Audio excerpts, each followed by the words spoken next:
नमस्कार दोस्तों, मैं हूं शिवा। आप सुन रहे हैं बुक्स ट्यूबर, जिसमें आपको आज शिव खेड़ा की एक सुप्रसिद्ध बुक जीत आपकी यू कैन विन का ऑडियो बुक दिया जाएगा। किन लोगों को ये पढ़नी चाहिए? अगर आप इस ऑडियो पे आए हैं तो ये आपके लिए ही है, उनके लिए ही जो इस बुक को उस अपनी ज़िंदगी में उतार के खुशहाल बनाना चाहते हैं। ये बुक उन लोगों के लिए नहीं है जिनमें कामयाबी हासिल करने के लिए ना तो पक्का इरादा है, ना ही इसके लिए वो वक्त निकालना चाहते हैं और ना ही कामयाब होने के लिए कोशिश करना चाहते हैं। अगर आप इस ऑडियो बुक को सुन रहे हैं तो आप कामयाबी के रास्ते में काफ़ी अच्छी हद तक आप इस बुक को पढ़ के अपने अंदर ढालकर सुनकर आप अपने जीवन को सफल बना सकते हैं।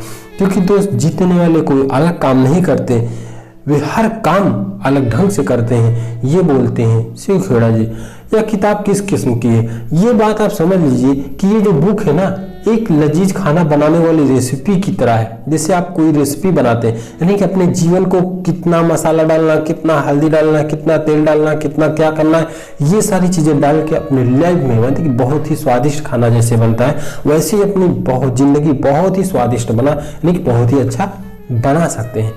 ये किताब कैसे पढ़नी चाहिए, किस तरह का पढ़नी चाहिए, ऑडियो किस तरह आपको काम करना चाहिए, ये ऑडियो किस तरह आपकी ज़िंदगी को बदल सकता है। यह किताब या ऑडियो पूरी तरह से आप एक बार गटक मत जाइए, उसको पढ़ते जाइए, सुनते जाइए, अपने अंदर उतारते जाइए और अपने दोस्तों से उसके बारे में डिस्कस करते जाइए। दोस्तों, आपको ये मैं बता दूं कि राइटर ने अध्याय 11 यानी कि 1 से 11 तक इसमें आपको बताए हैं, जिसमें अगर आप अपने अंदर फॉलो कर लेते हैं तो 100% आप अपनी लाइफ बदल सकते हैं। पहला अध्याय है नजरिए का महत्व, इंपॉर्टेंस ऑफ एटीट्यूड। सकारात्मक नजरिया अपनाएं, पॉजिटिव थिंकिंग रखें।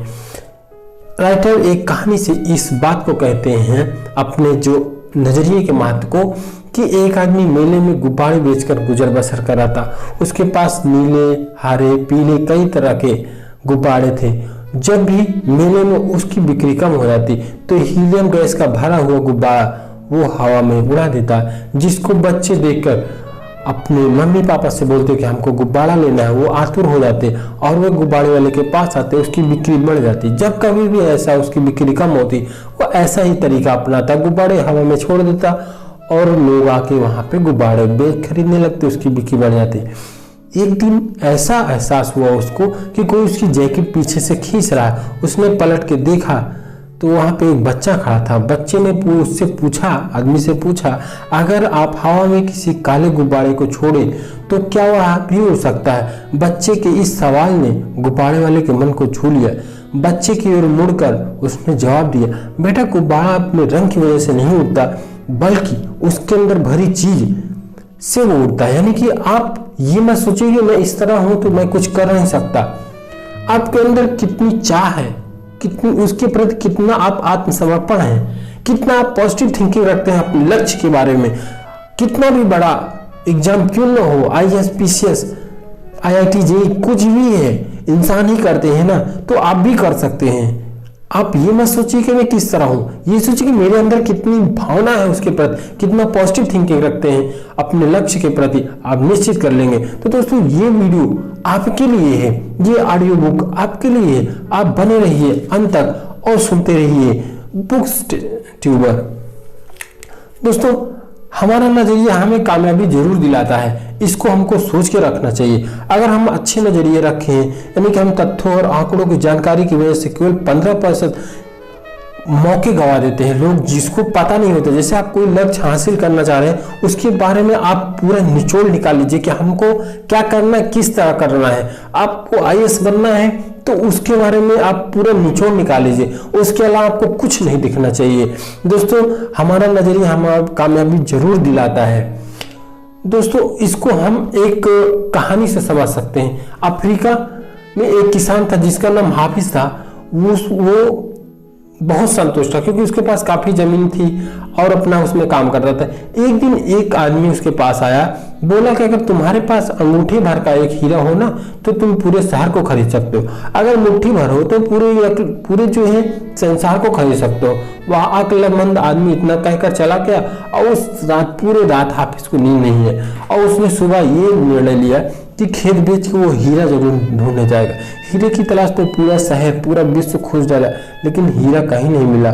और आखिरी में उसने यूरोप में भी ढूंढा, हर जगह ढूंढा, नहीं मिला।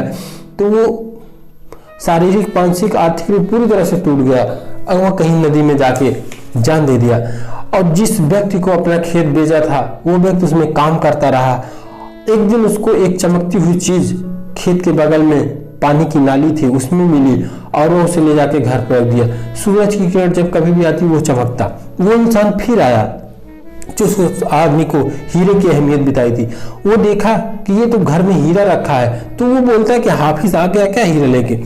जो खेत नया मालिक था उसने बोला कि नहीं, हाफिज तो नहीं है, ये खेत के पास पड़ा हुआ मुझे मिला था और वहां सैकड़ों ऐसे हैं। तो उस आदमी ने बोला ये तो हीरा है। तो अक्लमंद आदमी ने जवाब दिया कि यही हीरा है भाई, मैं उन्हें देखते ही पहचान लेता हूँ। नए मालिक ने कहा नहीं, यह तो महज एक पत्थर है, मैंने इसे नाले के पास उठाया है, आइए मैं आपको दिखाता हूँ, वहाँ हजारों ऐसे नमूने पड़े हैं।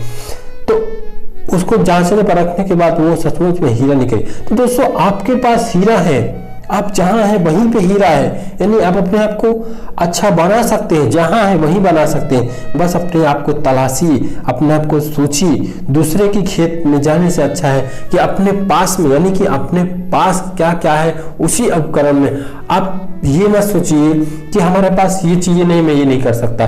दोस्तों अगर आप सुन रहे हैं तो आपके पास मोबाइल जरूर होगा। ये सोचिए कि बहुत सारे लोग जिनके पास मोबाइल, लैपटॉप नहीं है वो कैसे करते होंगे। तो दोस्तों मौका तलाशी, ना कि बहाना ढूंढिए। दोस्तों राइटर जो है ना नजरिए को तय करने के लिए और कहानियां बताता है। बोलता है कि जो पॉजिटिव थिंकिंग रखते हैं ना वो कोई भी काम जो करना चाहते हैं वो आसानी से कर सकते हैं, बस उसमें पॉजिटिव थिंकिंग रखनी चाहिए। इसको एक कहानी के माध्यम से राइटर बताते हैं। डेविड और गोलियत नाम के दो, एक डेविड आदमी था, गोलियत नाम का एक राक्षस था। गोलियत जो कि एक गांव में बहुत दहशत फैला के रखा था। डेविड वहां अपने भाई से मिलने आया तो वहां पे पूछा कि तुम लोग इस राक्षस से क्यों डरते हो। तो उसके भाई ने बताया कि क्या तुम देखते नहीं कि वो कितना बड़ा है, कितना विशाल उसका शरीर है, उससे सभी डरते हैं।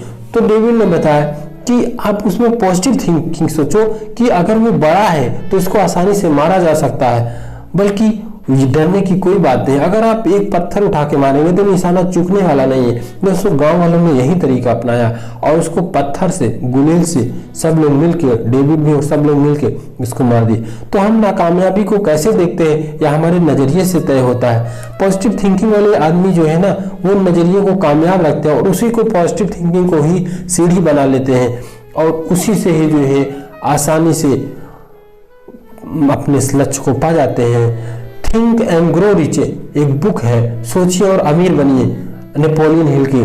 वो बुक आपको इस बारे में बहुत ही मददगार होने वाली है। दोस्तों आजकल जो संस्थाएं हैं ना वो भी आपको जो ज्ञान चाहिए वो नहीं दे रहे हैं, आपको वो ज्ञान दे रहे हैं जिससे आप एक नौकरी पा सकते हैं। फिजिक्स, केमिस्ट्री, बायोलॉजी ये सब दुनिया भर की पढ़ा के आपको एक तजुर्बा नहीं दे पा रहे हैं, जो तजुर्बा आपको इन सारी बुकों से मिलती है जो आप अभी सुन रहे हैं या जो पढ़ना चाहते हैं या आप पढ़ चुके होंगे। तो दोस्तों आप नजरिए को बदलने के बहुत सारे कारक हैं, ठीक है, जिनमें से 3 कारक आपको बहुत ही इंपॉर्टेंस है: माहौल, तजुर्बा और शिक्षा। इन्वायरमेंट, एक्सपीरियंस और एजुकेशन, इससे आप अपने नजरिए को बदल सकते हैं, यानी कि पॉजिटिव थिंकिंग आप ला सकते हैं। अगर आपका माहौल अच्छा है तो आप आसानी से पॉजिटिव थिंकिंग, आप उन लोगों के साथ रहिए जो पॉजिटिव थिंकिंग रखते हैं।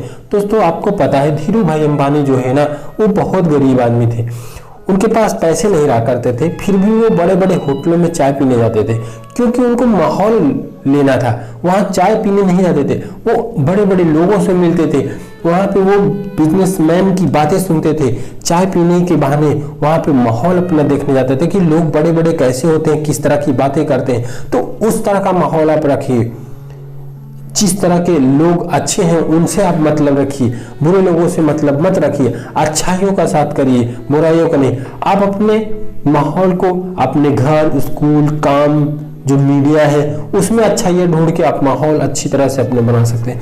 दोस्तों आपको क्या पता है कि अगर आप किसी स्टोर में आप जाते हैं और आप वहाँ दोस्ताना विनम्र तरीके से बात करेंगे तो दुकान वाला भी आपसे विनम्र तरीके से बात करेगा। अगर आप उससे रूखा बात करेंगे तो आपसे वो बदतमीजी तरह की बात करेगा। आप कभी भी रियलाइज किए होंगे अपनी लाइफ में, कभी बस, ट्रेन या कहीं भी सफर में जा रहे हैं और किसी से अगर धक्का मुक्की बाई दबे ऐसे हो जाता है तो आप अगर उससे गलत तौर से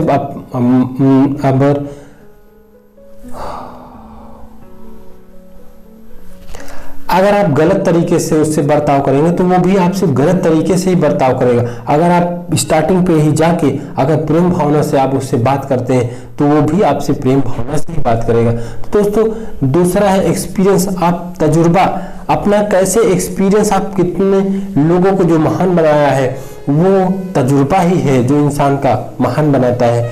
तीसरी चीज है एजुकेशन। आजकल जो शिक्षा दी जा रही है वो औपचारिक शिक्षा है जिससे हम केवल कुछ काम कर सकते हैं, कुछ सीख नहीं सकते हैं, यानी कि अपने जीवन को सुधार नहीं सकते हैं, केवल एक नौकरी पा सकते हैं। इसलिए राइटर ये कहता है कि जो हमको इनफॉर्मल शिक्षा मिलनी चाहिए वो हमारे माहौल से, हमारे तजुर्बे से मिलती है। सकारात्मक नजरिए वाले लोगों को कैसे पहचाना जा सकता है? राइटर ये कहता है कि जो सकारात्मक नजरिए वाले लोग होते हैं वो दूसरों का ख्याल रखते हैं, आत्मविश्वास से भरे होते हैं, धीरज वाले होते हैं, विनम्र होते हैं। ये लोग खुद दूसरों से और दूसरों से काफी ऊंची उम्मीदें रखते हैं और दूसरों को आशावादी और अपनों को भी आशावादी बनाते हैं।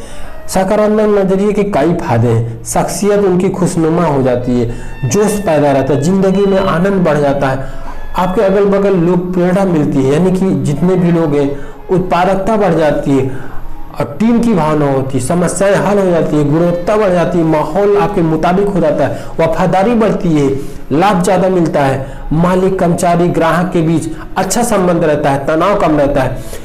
और निगेटिव जो होते हैं उनका जो नजरिए के तरीके जो होते हैं उनके अंदर कड़वाहट रहती है, लोगों से नाराज रहते हैं, जिंदगी बेमकसद हो जाती है, सेहत खराब रहती है, खुद के लिए और दूसरों के लिए वो तनाव पैदा करते हैं, गंदी चीजें बताते हैं, गलत चीजें बताते हैं, अफवाह उड़ाते हैं, छुआछूत का रोग रहता है इस तरह के लोग।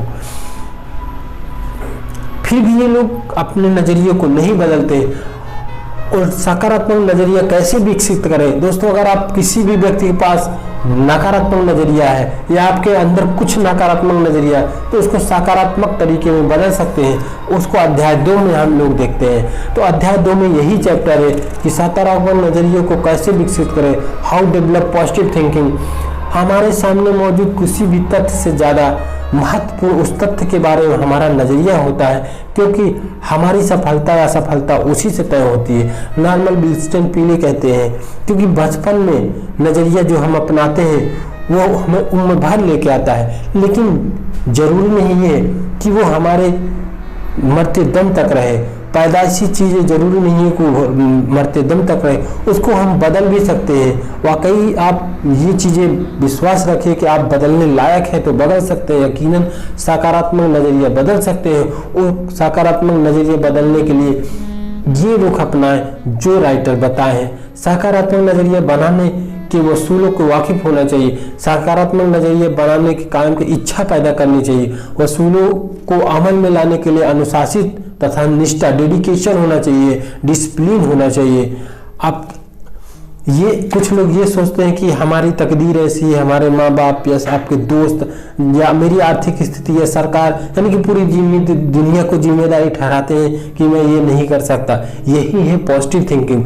आप अपने अंदर के वो पॉजिटिव थिंकिंग को जगा के आप आसानी से कोई भी काम कर सकते हैं। राइटर ने नजरिए के बदलने के लिए 8 कदम बताए हैं जो आप 8 स्टेप फॉलो करके आप आसानी से अपने निगेटिव नजरिए को बदल के पॉजिटिव नजरिए में आप आ सकते हैं और अपने जीवन को खुशहाल बना सकते हैं और आप अपना जीवन बेहतर कर सकते हैं। 8 स्टेप टू एटीट्यूड चेंज। पहला स्टेप है change focus, look for the positive. अपनी सोच बदले और अच्छाई खोजें। आप अपनी सोच बदलिए और उसमें अच्छाई खोजिए। दोस्तों, लेखक एंड्रू कार्नेगी के बचपन के दिनों ही के बारे में बताता है कि वो बचपन में ही स्कॉटलैंड चले गए थे। उन्होंने छोटा मोटा काम किया, बहुत मेहनत की और एटलीस्ट उन्होंने अमेरिका में स्टील कंपनी का एक बड़े मालिक बन गए। एक ऐसा वक्त आया जब उनके लिए 40-45 करोड़पति काम कर रहे थे। करोड़ों रुपए इस जमाने में बहुत होते थे। 1920 की बात है। किसी ने कार्नेगी से पूछा, आप लोगों से कैसे पेश आते हो? उन्होंने जवाब दिया, लोगों से पेश आना काफी हद तक सोने की खुदाई जैसा है। हमको 1 तोला सोना खोद निकालने के लिए कई टन मिट्टी हटानी पड़ती है, लेकिन खुदाई करते वक्त हमारा ध्यान मिट्टी पर नहीं बल्कि सोने पर रहता है। कार्नेगी के जवाब में एक बहुत महत्वपूर्ण संदेश छुपा हुआ था। हो सकता है कि किसी इंसान या किसी हालात में कोई अच्छी बात साफ तौर पर न दिखाई दे रही हो। ऐसी हालात में हमें उस गहराई तक जानना होगा, हमें गहराई तक तलाशना होगा। हमारा मकसद क्या है? सोना तलाशना। अगर हम किसी इंसान या किसी चीज में कमियां ढूंढेंगे तो हमको हजारों कमियां मिल जाएंगी। अगर आप कुछ सब हासिल करना चाहते हैं, उसमें अगर पॉजिटिव थिंकिंग सोचते हैं तो आपको हजारों रास्ते मिल जाएंगे। अगर आप निगेटिव थिंकिंग रखते हैं तो आपको हजारों ऐसी निगेटिव थिंकिंग मिल जाएंगी न करने की। करने की वजह ढूंढिए, न करने की नहीं। चीज की तलाश है सोने की या मिट्टी की। आपको कमियां ढूंढने वाले तो स्वर्ग में भी मिल जाते हैं।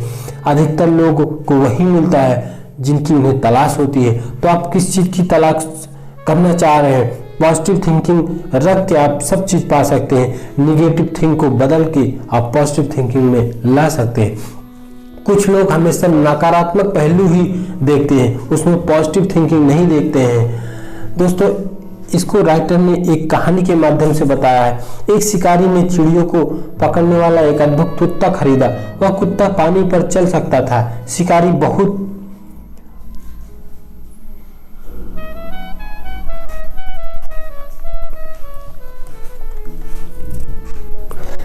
बहुत खुश था। वह उस कुत्ते को अपने दोस्त को दिखाना चाहता था। उसे इस बात की बड़ी खुशी थी कि वह अपने दोस्तों को यह काबिले गौर चीज दिखा पाएगा।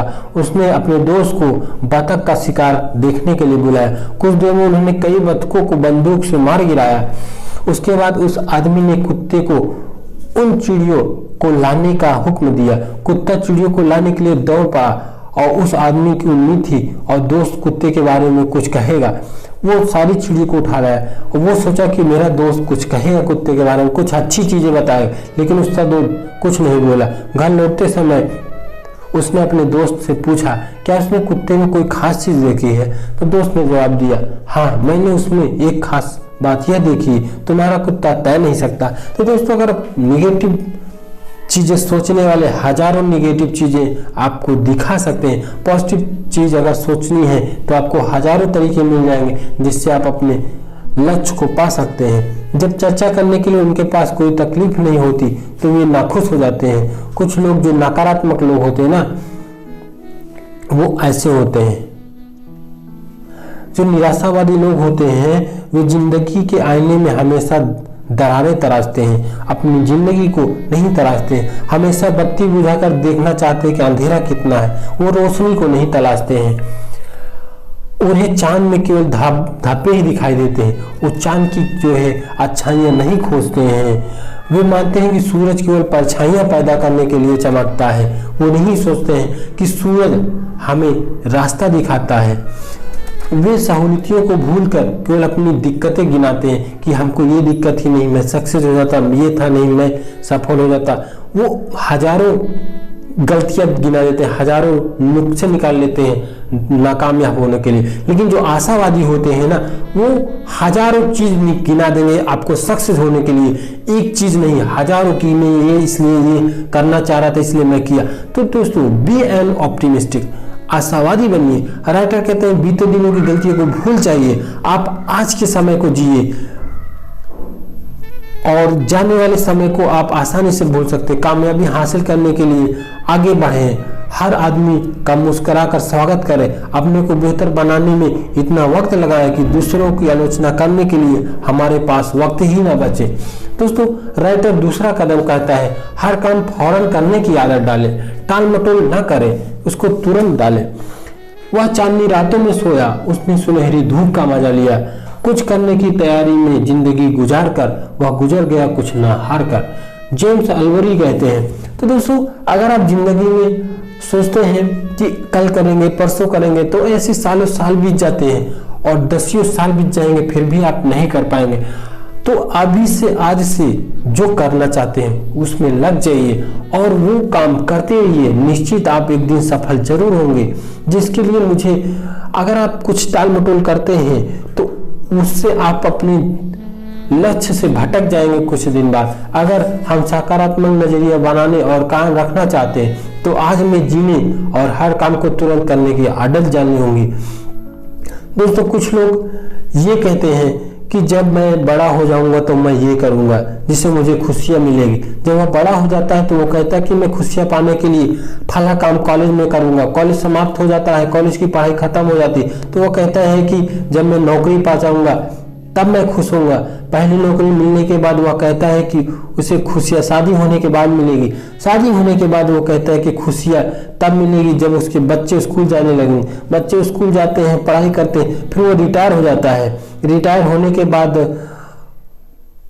वह क्या देखता है? वह देखता है कि उसकी आंखों के सामने ही पूरी जिंदगी गुजर गई है। तो दोस्तों, अगर आप फौरन काम करने की आदत नहीं डालेंगे तो जिंदगी ऐसे ही बीत जाएगी और आप कुछ कर नहीं पाएंगे। टाल मटोल करने की आदत को भारी भरकम शब्दों से आड़ में छिपाते रहेंगे और जिंदगी ऐसे ही बीत जाएगी। मैं बारीकी से सोचता हूँ और 6 महीने के बाद भी ये सोच ही रहा हूँ। ये होता है टाल मटोल करने की आदत। वो हमेशा सोचते ही रहते हैं, मैं ये करूँगा, मैं कल ये करूँगा, और एक एक दिन बीत जाता है। मेरे साथ के भी पढ़ने वाले लोग ऐसा ही करते थे। वो रोज प्लान बनाते थे, कल से ये करूँगा, और कल फिर वही टाल मटोल बहानेबाजी में अपना एक दिन बिताते थे। और एक दिन बीतते, एक पल बीतता 1 घंटे में, 1 घंटा बीतता दिन में, और दिन बीतता साल में, साल बीतते हैं दसियों साल में। तो दोस्तों, दसियों साल में तो जिंदगी आपकी बहुत आगे निकल जाती है। फिर आपको वर्तमान में जीने की कुछ आशाएं नहीं रह जाती,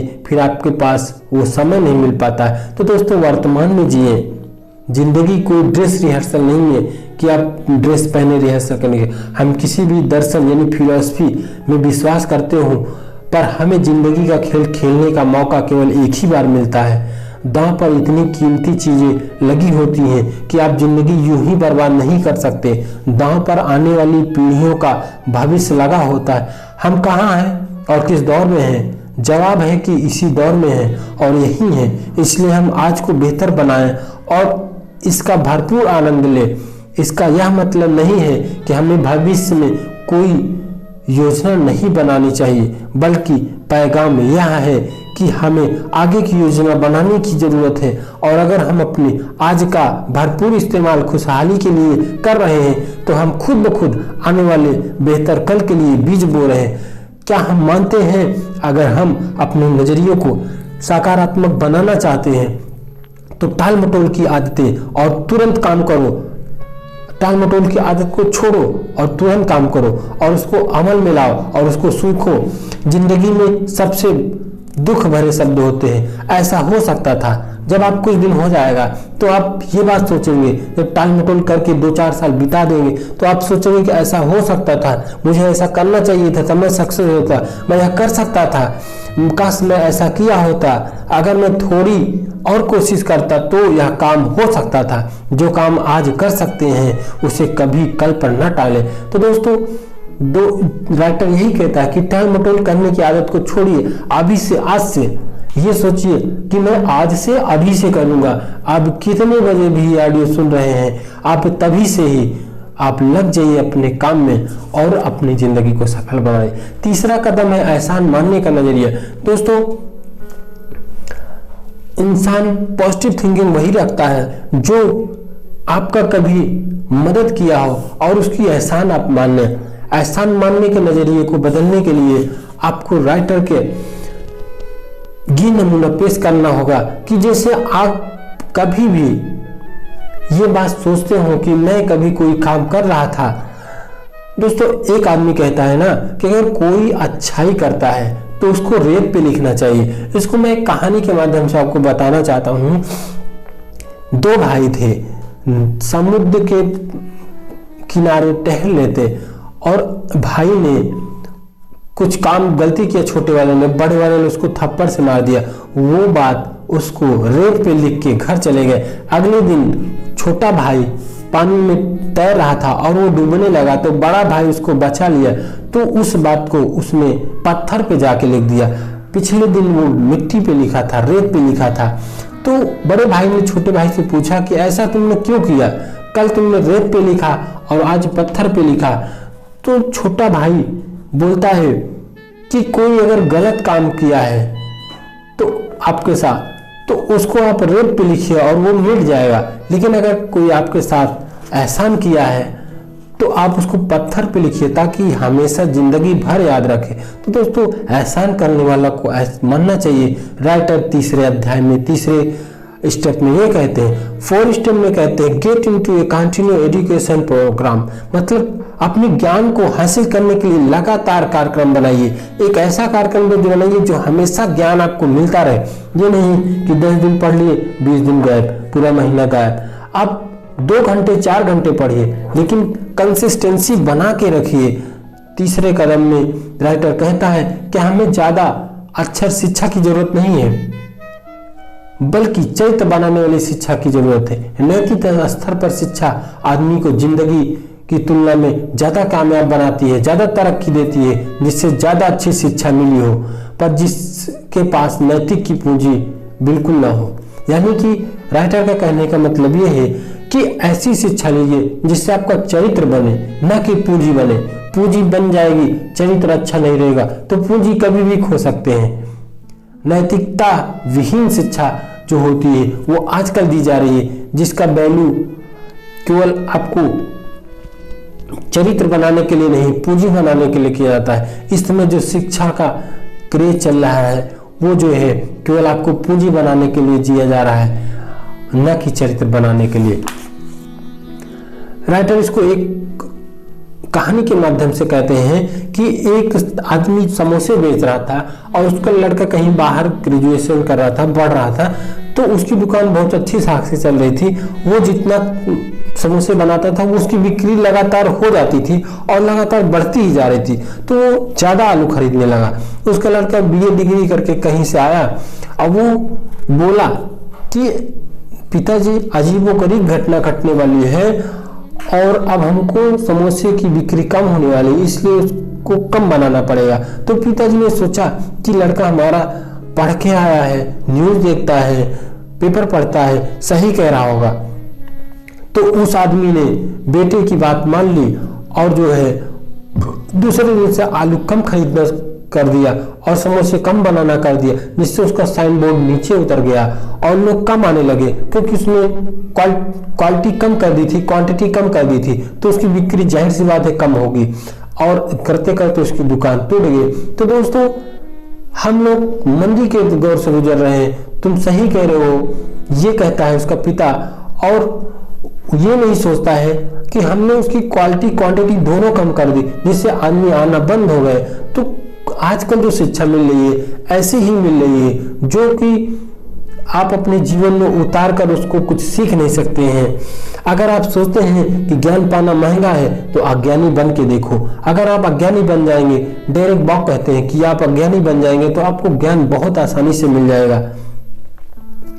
हम अपनी सोच के मुताबिक खुद को आत्मसंतुष्ट करने वाली भविष्यवाणियां कर देते हैं। हम ये सोचते हैं कि ऐसा भविष्यवाणी कर देते हैं जिसमें आत्मसंतुष्टि हो जाती है। कई बार हम बुद्धिमत्ता को अच्छा फैसला मानने की गलती भी कर बैठते हैं। एक इंसान ज्यादा बुद्धिमान होने के बावजूद गलत फैसला कर सकता है। अपने सलाहकार सावधानी से चुने, क्योंकि आपका फैसला वही करते हैं जो आपके सलाहकार होते हैं। अगर किसी इंसान में आगे दी हुई 5 खूबियां हो तो वह स्कूली शिक्षा हासिल किए बिना कामयाब हो सकता है। कैरेक्टर, अगर चरित्र, प्रतिबद्धता, कमिटमेंट हो, दृढ़ विश्वास, कन्विक्शन हो, तहलीज, क्यूरियोसिटी हो, साहस, करियर हो, तो वह आसानी से अपनी शिक्षा अब कामयाब हो सकता है अगर उसका चॉइस हो, प्रतिबद्धता हो, दृढ़ विश्वास हो, तहलीज हो, तहजीब हो और साहस हो। कई लोग ज्यादा ज्ञानी हैं, उन्हें चलता फिरता विश्वकोप माना जाता है, पर दुख की बात है कि इसके बावजूद वो नाकामयाबी में जीते हैं। यूनिवर्सिटी की पहली जिम्मेदारी ज्ञान देना और चरित्र निर्माण होता है, न कि व्यापारी को तकनीकी शिक्षा देना होता है। विंस्टन चर्चिल कहते हैं, शिक्षित होने का मतलब क्या है। ये राइटर कहते हैं कि हमें शिक्षित किसे मानना चाहिए। पहले वे जो रोजाना आने वाले हालात का सामना सही ढंग से करते हैं, फिर या वे जो हालात से सामने होने पर सही निर्णय लेने और सही कदम उठाने में शायद ही कभी चूकते हों। दूसरे वे जो दूसरों के साथ व्यवहार में बड़प्पन दिखाते हैं, दूसरों के अप्रिय व्यवहार और बातों का बुरा नहीं मानते और अपने सहयोगियों के साथ उतने भले होते हैं जितना कि एक इंसान हो सकता है। और आगे वे जो अपनी खूबियों पर काबू रखते हैं और कठिनाइयों को अपने ऊपर हावी नहीं होने देते हैं और कठिन परिस्थितियों का मुकाबला एक बहादुर इंसान की तरह करते हैं, जो इंसानी फितरत होती है। तो दोस्तों, शिक्षित होने का मतलब ये है जिन लोगों के चरित्र में उनमें एक दो नहीं बल्कि सारे गुण होते हैं, यानी कि ऑलराउंडर होते हैं। जिन्होंने ये सारी बातें सीखी हैं वे ही सर्वगुण संपन्न सच्चे अर्थों में शिक्षित होते हैं। तो दोस्तों, राइटर बहुमुखी शिक्षा, ऑलराउंडर एजुकेशन के बारे में बोलते हैं। Broad based education, what is a broad based education. बहुमुखी शिक्षा क्या है। एक जंगल में कुछ जानवरों में स्कूल शुरू करने का फैसला किया। छात्रों में एक चिड़िया, गिलहरी, मछली, कुत्ता, एक खरगोश, दिमागी तौर पर कमजोर इल मछली भी शामिल हुई थी। पाठ्यक्रम तय करने के लिए एक बोर्ड बनाया गया। बोर्ड में तय किया गया कि छात्रों को बहुमुखी शिक्षा दी जाएगी और उन्हें उड़ना, पेड़ पर चढ़ना, तैरना, बिल खोदना सिखाया जाएगा। हर जानवर को सभी तामील हासिल करने की पाबंदी थी। चिड़िया उड़ान भरने में माहिर थी, उसने इस विषय में ए ग्रेड हासिल किया, लेकिन जब बिल खोदने की बारी आई तो वह अपनी चोंच और पंख तोड़ बैठी और असफल साबित होने लगी। इन नाकामयाबी का उस पर ऐसा असर पड़ा कि जल्द ही उसे उड़ान भरने में भी सी ग्रेड मिलने लगा। पेड़ पर चढ़ने और तैरने में भी वह फेल हो गई। गिलहरी पेड़ पर चढ़ने में काफी कुशल थी, लेकिन वह तैरने में असफल हुई। मछली सबसे अच्छी तैराक थी, लेकिन वह पानी के बाहर निकल ही नहीं सकती थी, इसलिए बाकी सभी विषयों में फेल हो गई। कुत्ता स्कूल गया ही नहीं, उसने फीस भी जमा नहीं की और प्रबंधक से इस बात को लेकर झगड़ता रहा कि पाठ्यक्रम में भौंकना भी शामिल किया जाए। खरगोश को बिल खोदने में एक ग्रेड मिला, लेकिन उसके लिए पेड़ पर चढ़ना एक बहुत बड़ी समस्या थी। वह बार बार असफल होता रहा और एक दिन जमीन पर इस प्रकार बुरी तरह गिरा कि उसे ब्रेन डैमेज हो गया। वह बच तो गया, लेकिन उसके दिमाग पर ऐसा असर पड़ा था कि उसे बिल खोदने में भी दिक्कत होने लगी और उसे इस विषय में भी सी ग्रेड मिलने लगा। आखिरकार दिमागी तौर पर बीमार इल को, जिसने हर काम आधे अधूरे ढंग से किया था, कक्षा का सबसे उत्तम छात्र घोषित किया गया। बोर्ड खुश था कि हर छात्र को बहुमुखी शिक्षा मिल रही है। तो दोस्तों, इसका सही मायने क्या है। बहुमुखी शिक्षा छात्रों को जिंदगी के लिए इस ढंग से तैयार करती है कि उन्हें मौजूद किसी भी क्षेत्र, विशेष क्षेत्र से संबंधित योग्यता और क्षमता भी बरकरार रहे। दोस्तों, ये नहीं है कि आपको बायोलॉजी आती है तो आप बीए कर लो, आप बायोलॉजी में ही ध्यान दो। मैथ आ रही है तो आप इंजीनियरिंग में ध्यान दो। कुदरत ने हम सभी को कुछ खास क्षमताएं दी है। ये राइटर कहते हैं, हमने कभी हमिंग बर्ड यानी गुंजन पक्षी का नाम सुना होगा। वो 10वें हिस्से के बराबर छोटा होता है, वजन में बहुत छोटा होता है, लेकिन वो 72 बार एक मिनट में 72 बार अपने पंखों को फड़ा सकता है। इतनी इस खूबी की वजह से भी हमिंग बर्ड जो है, गुंजन पक्षी जो है, वो उड़ान भरते समय फूलों इतनी सारी खूबी रहती है कि वो इतनी तेजी से उड़ जाता है, छलांग मार लेता है। लेकिन वो दूर दौड़ नहीं पाता है, उसमें असमर्थ होता है, छलांग मारने में असमर्थ होता है, बहुत तेजी से उड़ लेगा सब कुछ। दूसरी शुतुरमुर्ग का वजन 300 पाउंड होता है, वह दुनिया का सबसे बड़ा पक्षी है, पर उड़ान भर नहीं पाता है, लेकिन उसके पैर इतने मजबूत होते हैं कि वह 50 मील प्रति घंटे की रफ्तार से दौड़ सकता है, 12-15 फीट लंबे कदम भर सकता है। तो अज्ञानता क्या है? अज्ञानी होना उतनी शर्म की बात नहीं है जितनी कि किसी काम को सही ढंग से करने की इच्छा ना हो। यानी कि दोस्तों, अगर आप भले अज्ञानी लेकिन कोई काम, बेंजामिन फ्रैंकलिन कहते हैं कि कोई भी काम आप अच्छे ढंग से करिए, भले आपको ज्ञान है कि नहीं है इसका मायने नहीं रखता। व्यवहारिक समझ भी होना चाहिए इंसान के अंदर। हमारे पास छू, चख, देख, सुन और सुनकर यानी कि 5 इंद्रियां हैं जो व्यवहारिक समझ रख सकती हैं। शिक्षा के बिना भी व्यवहारिक बुद्धि हासिल की जा सकती है। क्या पता ये दोस्त, जो इंसान पढ़ा नहीं है, क्या उसके अंदर व्यवहारिक शिक्षा नहीं है? क्या वो समाज में बैठ के अच्छी बातें नहीं करता? अच्छी से अच्छी शिक्षा भी किसी काम की नहीं होती है, लेकिन कभी कभी अनपढ़ लोग इतनी अच्छी बातें सिखा जाते हैं। दोस्तों, राइटर कहते हैं कि आप काम जो कर रहे हैं उसको लगातार करते मत जाइए, ब्रेक लीजिए। अपने काम को ब्रेक लेके आप अपने काम के बारे में सोचिए कि और अच्छे से कैसे कर सकते हैं। इसको एक कहानी के माध्यम से राइटर बताते हैं कि जॉन नाम का एक लड़का एक कंपनी में 5 साल से काम कर रहा था, पर उसे कभी तरक्की नहीं मिली। उसी कंपनी में बिल नाम का एक लड़का, ठीक है, जो लड़का की नौकरी कर रहा था, उसे साल भर में ही तरक्की मिल गई। जॉन ने बिल को 1 साल के अंदर ही तरक्की दिए जाने का विरोध किया और इस बारे में बात करने के लिए उसके बॉस के पास गया। उसके बॉस ने जवाब दिया, तुम अब भी उतने ही पेड़ काटते हो जितने कि 5 साल पहले काटते थे।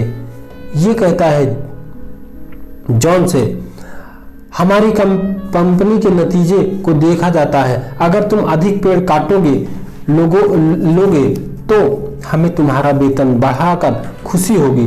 जॉन वापस लौट आया। उसके बाद वह अधिक बेहतर से और ज्यादा देर तक पेड़ काटने लगा। इसके बावजूद वह ज्यादा पेड़ नहीं काट पाया। उसने अपनी यह परेशानी बॉस को बताई। बॉस ने उसे बिल से बात करने के सुझाव दिया। उसने कहा, शायद बिल को कुछ मालूम है जो मैं और तुम नहीं जानते। जॉन ने बिल से पूछा कि वह ज्यादा पेड़ कैसे काट लेता है। बिल ने जवाब दिया, मैं हर पेड़ काटने के बाद 2 मिनट के लिए काम रोक देता हूँ और अपने कुल्हाड़ी पर धार लगाता हूँ। दोस्तों, जब मैं पढ़ाई करता था तब मैं भी अपनी कुल्हाड़ी पे धार लगाता था। आपने कब अपनी कुल्हाड़ी पे धार लगाया है? ये बात आप सोचिए। मैं जब पढ़ता था तो मैं शाम को रोज चाय पीने जाता था और चाय पी के 10 मिनट में मैं ये बात रोज शाम को सोचता था कि नेक्स्ट डे या शाम को क्या करना है, मैंने दिन भर क्या किया है और अब अगला स्टेप क्या होगा, मुझे क्या आता है क्या नहीं आता है, किस पे ध्यान देना है किस पे ध्यान नहीं देना है। इसलिए मैं आज एक सक्सेसफुल इंसान हूँ और आगे बनता रहूंगा। पिछली शिक्षा और गौरव का ज्यादा महत्व नहीं होता है, हमें अपनी कुल्हाड़ी की धार लगातार तेज करती रहनी होगी। तो दोस्तों, अपने दिमाग को खुराक भी दीजिए और कुल्हाड़ी में धार भी लगाइए। Feed your mind. जिस तरह हमारे शरीर को हर रोज अच्छे खाने की जरूरत होती है, उसी तरह हमारे मस्तिष्क को भी हर रोज अच्छे विचारों की जरूरत होती है। इस वाक्य में सबसे अहम बात अच्छा खाना, अच्छे विचार हैं। अगर हम अपने शरीर को रोज सड़े गले खाने और अपने दिमाग को बुरे विचारों की खुराक दें तो हमारा शरीर और दिमाग बीमार पड़ जाएगा। सही पटरी पर बने रहने के लिए हमें मस्तिष्क को शुद्ध और सकारात्मक खुराक देनी होगी। शिक्षा एक खजाना है। एजुकेशन इज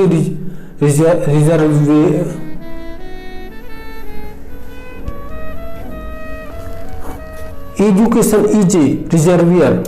लगातार सकारात्मक शिक्षा प्राप्त करने के लिए सकारात्मक विचार जन्म लेते हैं। सकारात्मक लोग उन खिलाड़ियों की तरह होते हैं जो लगातार अभ्यास प्रैक्टिस करके अपने अंदर ताकत यानी कि स्टेमिना का एक भंडार जमा कर लेते हैं, जिसका इस्तेमाल वे मुकाबले के वक्त करते हैं। बिना अभ्यास के जब भंडार ही नहीं होगा तो वे भरोसा किस पर करेंगे। दोस्तों, 5वां कदम है आज से स्वाभिमान का निर्माण करिए। स्टेप 5 है build a positive self steam. स्वाभिमान क्या है? What is a self esteem? स्वाभिमान खुद अपने बारे में महसूस करने का नजरिया है। जब हम अपने बारे में अच्छा महसूस करते हैं तो हम बेहतर काम करते हैं। घर और दफ्तर में हमारे रिश्ते बेहतर हो जाते हैं। दुनिया हमें अच्छा जानने लगती है।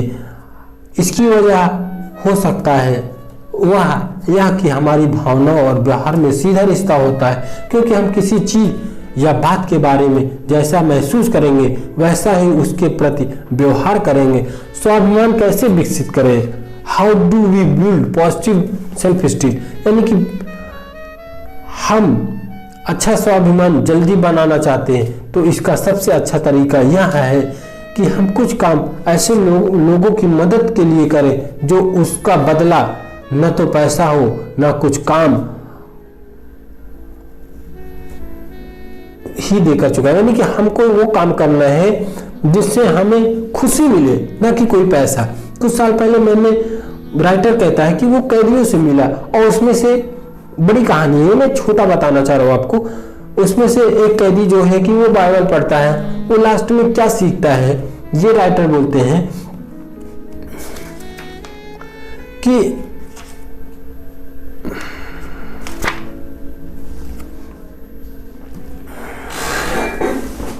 40 मिनट खत्म होने में हो जाएगा।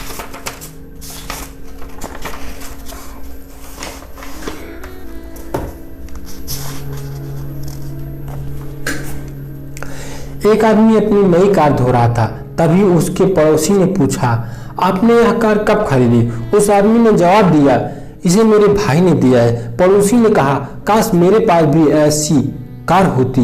इस पर उस आदमी ने कहा, आपको यह सोचना चाहिए था कि काश मेरे पास भी कोई ऐसा भाई होता। पड़ोसी की पत्नी उनकी बातचीत सुन रही थी। उसने बीच में टोक कर कहा, मैं सोचती हूँ काश वह भाई मैं होती। यह सोचने का कितना सकारात्मक नजरिया है। तो दोस्तों सकारात्मक नजरिया रखना चाहिए। आप ये सोचिए कि आप कैसे सक्सेस होंगे। छठवां जो कदम है, नकारात्मक असर से बचें। यानी कि नकारात्मक असर से बचने का मतलब ये है stay away from negative influence. मतलब आप अपने आसपास ऐसे लोगों से दूर रहिए जो नकारात्मक सोच वाले लोग होते हैं। जैसे एक कहानी से राइटर कहता है कि एक चील का अंडा किसी एक जंगली मुर्गी के घोंसले में चला गया, अंडे के साथ मिल गया। समय आने पर अंडा फूटा, चील का बच्चा अंडे के बाहर से निकला और वह यह सोचता हुआ बड़ा हो गया कि वह मुर्गी है। वह उन्हीं कामों को करता जिन्हें मुर्गी करती थी। वह जमीन खोदकर अनाज के दाने चुगता और मुर्गी की तरह ही कुकड़ू करता। वह कुछ फीट ही अधिक उड़ पाता था क्योंकि मुर्गी ही जैसा वो काम करता था। एक तो उसने आकाश में चील को उड़ते हुए, शान से उड़ते हुए देखा। उसने मुर्गी से पूछा, उस सुंदर चिड़िया का नाम क्या है? मुर्गी ने जवाब दिया कि वह चील है। वह एक शानदार चिड़िया है, लेकिन तुम उसकी तरह उड़ नहीं सकते, उड़ान भर नहीं सकते क्योंकि तुम मुर्गी हो। चील के बच्चे ने बिना सोचे विचारे मुर्गी की बात को मान लिया। वह मुर्गी की जिंदगी जीता रहा हुआ मर गया। सोचने की क्षमता न होने के कारण वह अपनी विरासत खो बैठा। उसका कितना बड़ा नुकसान हुआ। वह जीतने के लिए पैदा हुआ था पर वह दिमागी रूप से हार गया। तो दोस्तों आप भी जीतने के लिए ही पैदा हुए हो। आप अपने अंदर के नकारात्मक वाली सोच को बदलो। आप सोच रहे हो कि मैं चील नहीं हूँ, आप भी चील हो। आप भी चील की तरह हो, आप उड़ सकते हो, आप सब कुछ कर सकते हो। पर अपने अंदर के नजरिए को बदलो, अपने अंदर को सोचो और उसको इस्तेमाल करो और बेहतर कामों के लिए इस्तेमाल करो। तुच्छ लोगों को समझने के लिए हमको उनके स्तर तक नीचे उतरना पड़ता है और वो लोग यही चाहते हैं क्योंकि ऐसा करके हम उनमें से एक बन जाते हैं। तो इसलिए हमको नीचे नहीं उतरना है, हमको ऊपर जाना है। हमको धूमपान, नशीली दवाएं, एल्कोहल से दूर रहना है। हमको अच्छा चरित्र का विकास करना है। मेरे शराब न पीने की वजह यह है कि मैं जानता हूं कि मैं कब अच्छा समय बिता रहा हूं। लेडी एस्टर कहती है ये चीजें, शराब पीने के बाद आदमी के दिल दिमाग पर कोई रोक टोक नहीं रह जाती है और वह मनमानी हरकतें करने लगता है। तो दोस्तों हमको जो है ना नकारात्मक सोच वाले लोगों से दूर रहना है। यानी कि हमको खुद पॉजिटिव थिंकिंग रखनी है और उन लोगों से दूर भी रहना है।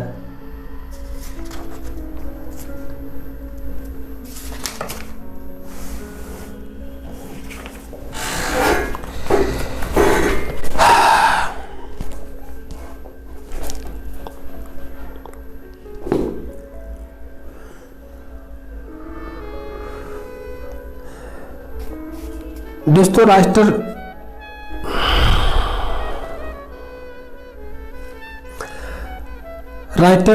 स्टेप 7 में कहते हैं learn to like the thing that need to be done.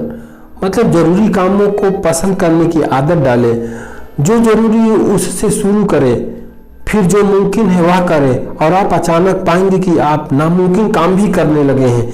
Saint Francis कहते हैं कुछ काम ऐसे होते हैं जिन्हें हम पसंद करें या ना पसंद पर वे हमें करने के पड़ते हैं। जैसे कि एक माँ अपने बच्चे की देखभाल हर हाल में करती है।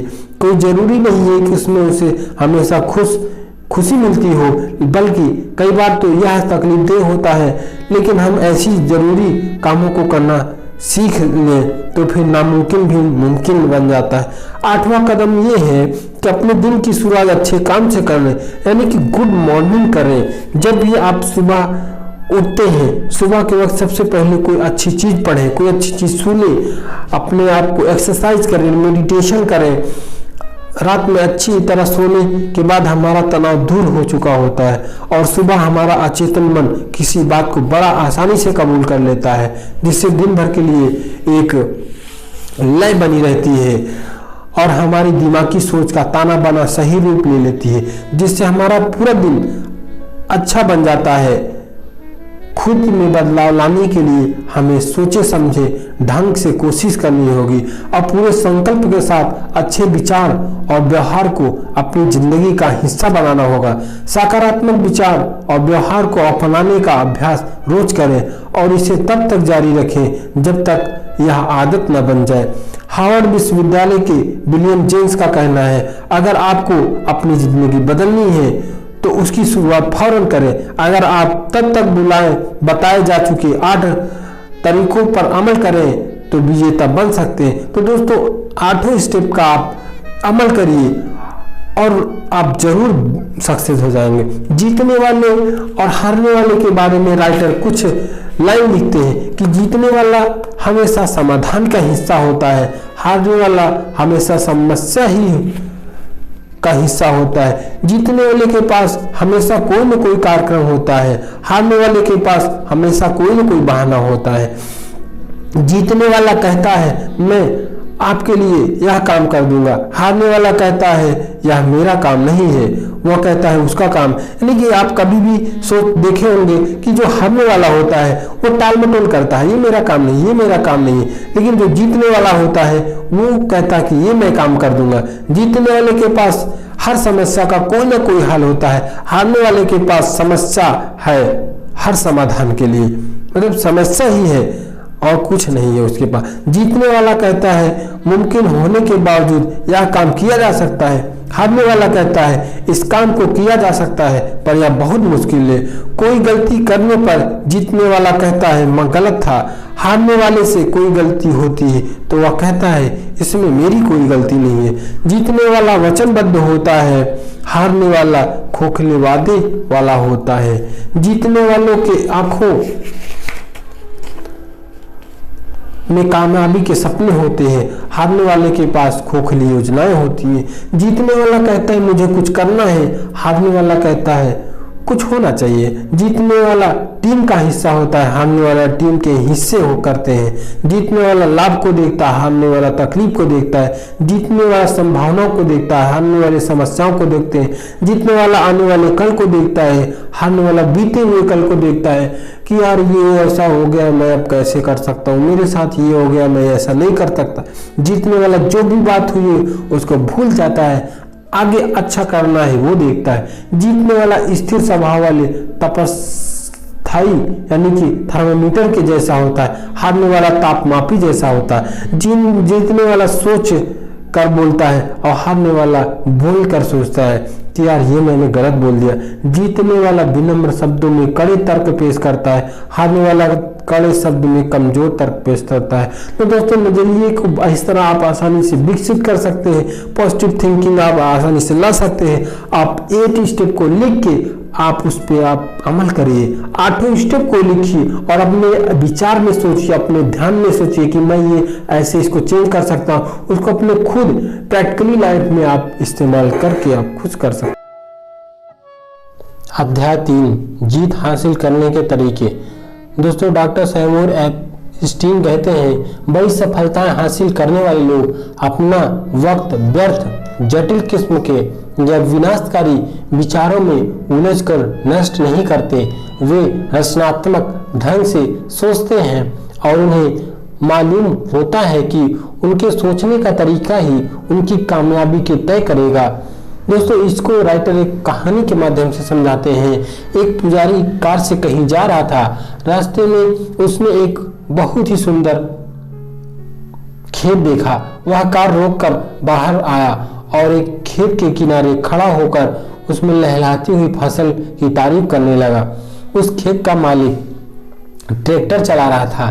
पुजारी को देखकर किसान ने ट्रैक्टर चलाता हुआ उसके पास आया। पुजारी ने उससे पूछा, ईश्वर तुम्हें बहुत सुंदर खेत दिया है, तुम्हें उनका एहसानमंद होना चाहिए। किसान ने जवाब दिया, हाँ, ईश्वर ने मुझे बहुत अच्छा खेत दिया है और उसके लिए मैं उन्हें धन्यवाद देता हूँ, लेकिन आपको इसे उस समय देखना चाहिए था जब सारा खेत ईश्वर ने अपने हाथों में रखा था। यानी कि सारा मेहनत तो उस किसान ने किया है। ईश्वर है मददगार, लेकिन किसान अगर कुछ ना करे तो आप कुछ नहीं पा सकते। कहानी का मतलब ये है कि नाकामयाब लोग बड़ा लॉटरी पाने का इंतजार करते रहते हैं, लेकिन इस तरीके से उन्हें कामयाबी शायद कभी नहीं मिल पाती। आम आदमी सुरक्षा तलाशता है, जबकि असाधारण आदमी लोग अवसर तलाशते हैं। ऐसा क्यों होता है कि कोई इंसान अपनी सफलताओं की कहानियां लगातार लिखता जाता है, जबकि दूसरे लोग तैयारी ही करते रह जाते हैं? ऐसा क्यों होता है कि कोई इंसान एक के बाद दूसरी रुकावटों को पार करता हुआ अपने लक्ष्य को प्राप्त कर लेता है, जबकि दूसरे लोग संघर्ष ही करते रह जाते हैं और कहीं नहीं पहुंच पाते हैं? ये मेरे साथ खुद मैं अनुभव करता हूँ कि मैं आज एक सक्सेसफुल इंसान हूँ, बट कुछ मेरे दोस्त आज भी तैयारी कर रहे हैं, क्योंकि उनको सही तरीका नहीं पता है कि तैयारी कैसे करनी है, कब करनी है। वो प्लान ही बनाते रहते हैं और दिन ब दिन गुजरता जाता है। अगर हम इन दोनों सवालों के जवाब हासिल कर लें तो हमारी जिंदगी में इंकलाब आ जाएगा, यानी कि वो सफल हो सकता है। सफलता क्या है? What is success? अगर आप सचमुच सफल होना चाहते हैं तो आप उन कामों को करने की आदत डाल दीजिए जिन्हें असफल लोग नहीं करते हैं। यानी कि सफल लोग जो काम करते हैं, अगर वो आप आदत डाल दें, आप सफल लोगों की बुक पढ़िए, आप सफल लोगों की समरी पढ़िए, उनके बारे में पढ़िए, वो कैसे अपनी जिंदगी गुजारते हैं उसको सोचिए। सफलता और सफलता के बारे में काफी शोध किया गया है। सफलता का राज सफल लोगों के जीवन के इतिहास को पढ़कर जाना जाता है। तो वही बात मैं बता रहा हूँ, सफलता को अपनी निशान छोड़ जाती है। जो सफलता होते हैं वो लोग आज डॉक्टर भीमराव अम्बेडकर को सभी लोग जानते हैं, डॉक्टर APJ अब्दुल कलाम को सभी लोग जानते हैं, नेताजी सुभाष चंद्र बोस को सभी जानते हैं। इन लोग सक्सेस हैं, सफल हैं। दोस्तों सदा मुस्कुराना और सबको प्यार करना, बूढ़ी जनों का सम्मान पाना, बच्चों को दिल में रहना, सच्चे आलोचकों से स्वीकृत पाना, झूठे दोस्तों की दगाबाजी को सहना, खूबसूरती को सराहना, दूसरों में खूबियां तलाशना, किसी उम्मीद के बिना दूसरों के लिए खुद को अर्पित कर देना, उत्साह के साथ हंसना और खेलना और मस्ती भरे तराने गाना, इस बात का एहसास कि आपकी जिंदगी ने किसी एक व्यक्ति का जीवन आसान बनाया है, यही सच्ची सफलता है। तो दोस्तों आपने किस इंसान का जीवन आसान बनाना है, ये आपकी सफलता है। सफलता को कैसे परिभाषित करते हैं? How to be define success? किसी आदमी को किसी भी चीज कामयाब बनाती है, हमें सफलता का एहसास कैसा होता है? किसी के लिए सफलता का मतलब दौलत, दूसरे के लिए शोहरत, तीसरे के लिए सेहत, चौथे के लिए पारिवारिक सुख, आत्मसंतुष्ट और मन की शांति हो सकता है। इसका मतलब यह हुआ कि सफलता एक निजी एहसास, मतलब कि सब्जेक्टिव फीलिंग है। आप किस तरह सफल होना चाहते हैं, आप नौकरी पाके, सक्सेस, बिजनेस करके, एंटरप्रेन्योर बन के, पैसा कमा के, आप दूसरों की सहायता करके आप किस तरह सफल बनना चाहते हैं, यह आप पे निर्धारित करती है। अलग अलग लोगों के लिए अलग अलग मतलब है इस सफलता का। इसकी परिभाषा में सफलता की व्याख्या बहुत सारे ढंग से की गई है। मूल्यवान लक्ष्य की लगातार प्राप्ति का नाम ही सफलता है। मूल्यवान लक्ष्य यानी कि जो भी आप लक्ष्य पाना चाहते हैं वो मूल्यवान हो, उसकी प्राप्ति ही सफलता है। अर्ल नाइटिंगेल कहते हैं। आइए इन परिभाषाओं को ध्यानपूर्वक समझते हैं। निरंतरता यानी कि प्रोग्रेसिव का अर्थ यह है कि सफलता लक्ष्य नहीं बल्कि एक सफर है। हम इस सफर में लक्ष्य पर कभी नहीं पहुंचते। एक लक्ष्य पर पहुंचने के बाद हमारी सफर दूसरे लक्ष्य के लिए शुरू हो जाती है और यह सिलसिला जारी रहता है। अनुभूति, रियलाइजेशन का मतलब है अनुभव करना। हमें सफलता का एहसास बारीकी चीजों की वजह से नहीं होता है, हम इसे अपने भीतर महसूस करते हैं। यह बाहरी नहीं बल्कि अंदरूनी चीज है। इसलिए कई बार कोई चीज बाहर से सफलता लग सकती है पर वह हमें अंदर से बिल्कुल खोखली लगती है। सार्थकता, वर्थनेस का संबंध हमारी मूल्य प्रणाली से है। मूल्य रहित लक्ष्य सार्थक नहीं हो सकता है। हम किस दिशा में बढ़ रहे हैं, सकारात्मक लक्ष्य की दिशा में या नकारात्मक लक्ष्य की दिशा में। सार्थकता से हमारा सफर का स्तर यानी उसकी गुणवत्ता, क्वालिटी तय होती है। इसी से हमारे सफर को एक अर्थ और हमें आत्मसंतुष्टि मिलती है। लक्ष्य महत्वपूर्ण है। सक्सेस इज इम्पोर्टेंट क्योंकि उनके कारण हमें उनकी दिशा का एहसास होता है। जो सफलता आत्मसंतुष्टि न दे वह खोखली होती है। तो दोस्तों, अगर आप खुश हैं और संतुष्ट हैं तो आप सफल हैं, यानी कि खुशी और संतुष्टि ही सफलता है। मुझे नहीं मालूम कि कामयाबी पाने की चाबी क्या है, पर हर आदमी को खुश करने की कोशिश करना ही नाकामयाबी की कुंजी है। ये बिल कास्बी कहते हैं। दोस्तों, हर इंसान को खुश नहीं कर सकते हैं। कामयाबी का मतलब यह नहीं है कि हर इंसान आपको कबूल करे और पसंद करे। कुछ ऐसे लोग भी हैं जिनसे मानवता पाना मैं खुद नहीं चाहता। मूर्खों की आलोचना को मैं घिनौना चरित्र के लोगों की तरह तारीफ से बेहतर मानता हूँ। मूर्ख लोग आपकी आलोचना करें, इससे अच्छा है कि अच्छे चरित्र वाले लोग आपकी तारीफ करें। मैं सफलता को अच्छी किस्मत का नतीजा मानता हूँ जो हमें प्रेरणा, आकांक्षा, हताशा और तैयारी की वजह से मिलती है। आमतौर पर कामयाबी के सफल का सिलसिला ऐसा ही होता है। सफलता और प्रसन्नता का चोली दामन का साथ होता है। सफलता का मतलब यह है कि हम जो चाहें उसे पा लें और प्रसन्नता का मतलब यह है कि हम जो पाएं उसे चाहें। सफलता का मतलब अपने अस्तित्व को कायम रखना भर नहीं है, इसका अर्थ उससे ज्यादा व्यापक है। सिर्फ जिंदगी न गुजारे, उसको जिए। सिर्फ छुओ नहीं, महसूस करो। सिर्फ देखो नहीं, गौर करो। सिर्फ पढ़ो नहीं, जीवन में उतारो। दोस्तों, अगर ये ऑडियो आप सुन रहे हैं या ये बुक पढ़ें तो उसको आप जीवन में उतारें। सिर्फ सुने नहीं, ध्यान से सुने। सिर्फ ध्यान से न सुने, उसको समझे। आप इसको ध्यान से सुनिए और उसको समझिए भी। सफलता की राह में आने वाली कुछ बाधाएं जैसे अहंकार है, असफल सफल होने का डर है कि सक्सेस होंगे कि नहीं होंगे।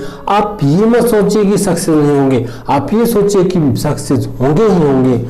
कोई योजना ना होना, एक एक्शन प्लान बनाइए जो इस राइटर ने बुक के हर चैप्टर के लास्ट में एक्शन प्लान दिया गया है। कोई निश्चित लक्ष्य ना होना, एक निश्चित लक्ष्य बनाए। जिंदगी के उतार चढ़ाव आपकी लाइफ में चेंजिंग आती रहती है। टाल मटोल की आदत, अगर आपको सफल बनना है तो टाल मटोल की आदत को आपको छोड़ना होगा। पारिवारिक जिम्मेदारियां, ये जिम्मेदारियां मुश्किल हो सकती है। आर्थिक सुरक्षा से जुड़े मामले, आपको हो सकता है कि कुछ फाइनेंशियल प्रॉब्लम हो। एकाग्रता की कमी यानी कि कभी कभी असफल होने का ये भी एक कारण होता है कि एकाग्रता की कमी होती है। पैसे की लालच, कभी कभी लोगों की पैसे की लालच भी उसके लाइफ में सफल बनाने से रोक सकती है। कुछ लोग एक छोटा मोटा काम पा गए, सोचे कि अब तो पैसा आने लगा, तो अपने मूल लक्ष्य को भूल जाते हैं और पैसे की लालच उन्हें बढ़ जाती है। सारा बोझ खुद उठाना, कभी कभी बीइंग द मच अलोन, मतलब अकेले सारा काम ले लेते हैं तब भी सफलता उनको नहीं मिल पाती। क्षमता से अधिक उलझ जाना, कई कामों में उलझ जाते हैं। दोस्तों कुछ दोस्त हमारे हैं जो सफल नहीं हुए, वो कुछ काम करते, थोड़ा कुछ करते, थोड़ा कुछ करते और उसी में असफल हो जाते हैं। जुड़ाव न महसूस करना, ट्रेनिंग की कमी, लैक ऑफ ट्रेनिंग, दृढ़ता की कमी, प्राथमिकताएं न तय कर पाना। और जीतने वाले की बात क्या होती है, वो लोग एक योजना बनाते हैं, कोई एक निश्चित लक्ष्य होता है, उनके अंदर ईगो नहीं होता है और उनको सफल ही होना होता है। संघर्ष क्या है, व्हाट इज स्ट्रगल, इतिहास बनाना है कि बड़े बड़े विजेताओं को भी जीत से पहले हताश कर देने वाली बाधाओं का सामना करना पड़ा। उन्हें जीत इसलिए मिली कि वे अपनी असफलताओं से मायूस नहीं हुए। दोस्तों एडिसन का नाम सभी ने सुना होगा, हजारों नहीं दसियों हजार बार उन्होंने एक्सपीरियंस किया, तब जाके आज जिस रोशनी से आप पढ़ रहे हैं, यानी जो बल्ब का आविष्कार हुआ। तो दोस्तों जो इंसान सफल हुआ है वो असफल जरूर हुआ है, असफलता ही सफलता की कुंजी है। तो आप असफल हो रहे हैं तो आप जरूर एक एक स्टेप बढ़ रहे हैं। दोस्तों इसको राइटर ने एक कहानी के माध्यम से समझाया है कि जीव विज्ञान के एक अध्यापक अपने छात्रों को पढ़ा रहे थे कि सुंडी कैटरपिलर यानी कि तितली में कैसे बदलती है, एक छोटी सुंडी होती है तितली में कैसे बदल जाती है।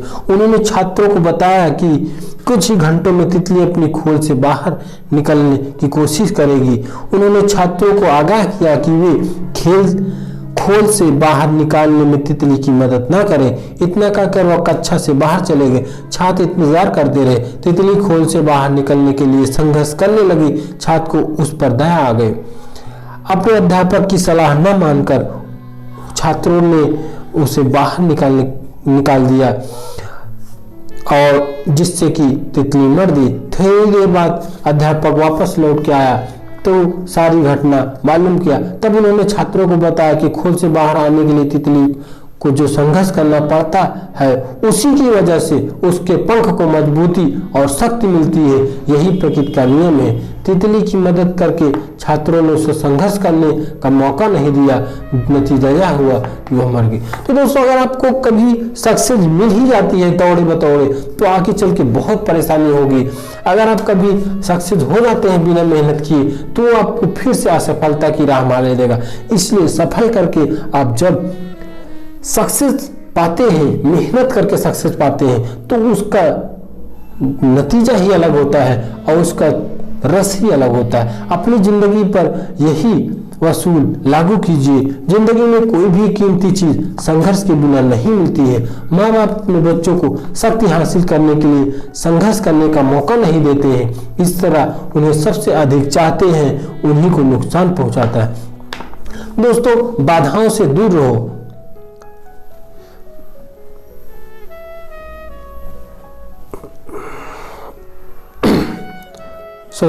बाधाओं को दूर करना। आप बाधाओं को कैसे दूर कर सकते हैं? अधिकतर लोग ठीक उस समय हार मान लेते हैं जब सफलता उन्हें मिलने ही वाली होती है। विजय रेखा बस एक ही कदम की दूरी पर होती है, तभी वे कोशिश करना बंद कर देते हैं। वे खेल के मैदान से अंतिम मिनट से हट जाते हैं, जबकि उस समय जीत का निशान उनसे केवल 1 फुट के फासले पर होता है। एच.एस. विराट कहते हैं, हम सफलता को कैसे मापते हैं? How to be measure success. अपनी सफलता किसी काम को अच्छी तरह करने और अपने लक्ष्य को हासिल करने के एहसास से मापी जाती है। सफलता इस बात से नहीं मापी जाती है कि हमने जिंदगी में कौन सा ओहदा हासिल किया है, बल्कि इस बात से मापी जाती है कि हमने वह मुकाम कितनी रुकावटों को दूर करके हासिल किया है। दोस्तों, आप अगर कोई भी नौकरी पाते हैं तो उस नौकरी का महत्व नहीं रहता है, आप कितनी मेहनत करके वहां तक पहुंचे हैं उसका महत्व रहता है। लोग ये नहीं कहते हैं कि बंदा वो कर लिया। अगर आप बिना मेहनत करके पा जाते हैं तो लोग उतना आपकी इज्जत नहीं करते हैं। अगर आप मेहनत करके पाते हैं तो आपकी इज्जत बहुत करते हैं। अगर आप कोई भी चीज पा जाते हैं, सफलता असफलता हासिल करने का राजमार्ग है। तो दोस्तों, असफलता ही सफलता हासिल करने का हाईवे है। IBM के टॉम वाटसन सीनियर का कहना है, अगर आप सफल होना चाहते हैं तो अपनी असफलता का दर्द दुगुनी करना होगा। यानी कि आप एक बार नहीं 2 बार असफल होइए तो आप जल्द ही सफल हो जाएंगे। दोस्तों, इसको एक कहानी के माध्यम से समझते हैं।